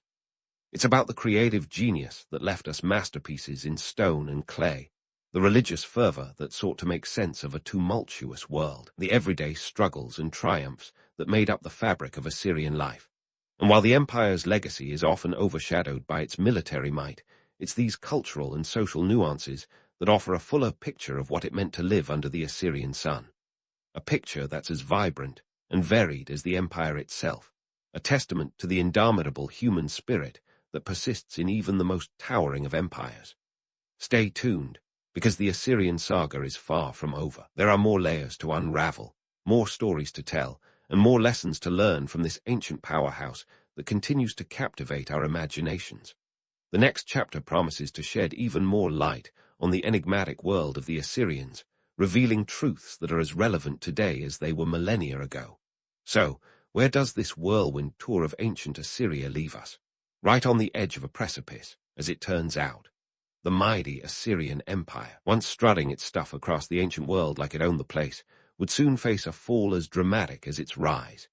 Let's dig into the gritty details, because this is where the plot thickens faster than a Mesopotamian mudslide. By the late 7th century BCE, the Assyrian Empire was experiencing a rather unpleasant cocktail of internal strife and external pressures. Picture it like that awkward family reunion where everyone's smiling for the photos, but behind the scenes, Uncle Bob is threatening to upend the table. Internally, the empire was crumbling under the weight of its own contradictions. The very systems that had propelled it to greatness, its iron-fisted rule, its economic strategies, its administrative genius, were now sowing the seeds of its demise. The empire's far-flung territories were starting to feel more like a burden than a boon. Governing such a vast area, from the Mediterranean coast to the Persian Gulf, was no picnic. Communication lagged behind the speed of rebellion, and provincial governors, those linchpins of Assyrian control, were becoming increasingly autonomous. They were like teenagers who'd just been given the keys to the car, and let's just say they weren't always responsible drivers. Then there were the external pressures. Neighboring powers, once cowed into submission, were growing bolder. The Babylonians, led by the ambitious Nabopolassar, were no longer content to play second fiddle. They teamed up with the Medes, an up-and-coming power from the Iranian plateau, and together they decided it was high time to knock the Assyrians off their high horse. In 612 BCE, this alliance laid siege to Nineveh, the jewel of the Assyrian crown, and the city fell in spectacular fashion.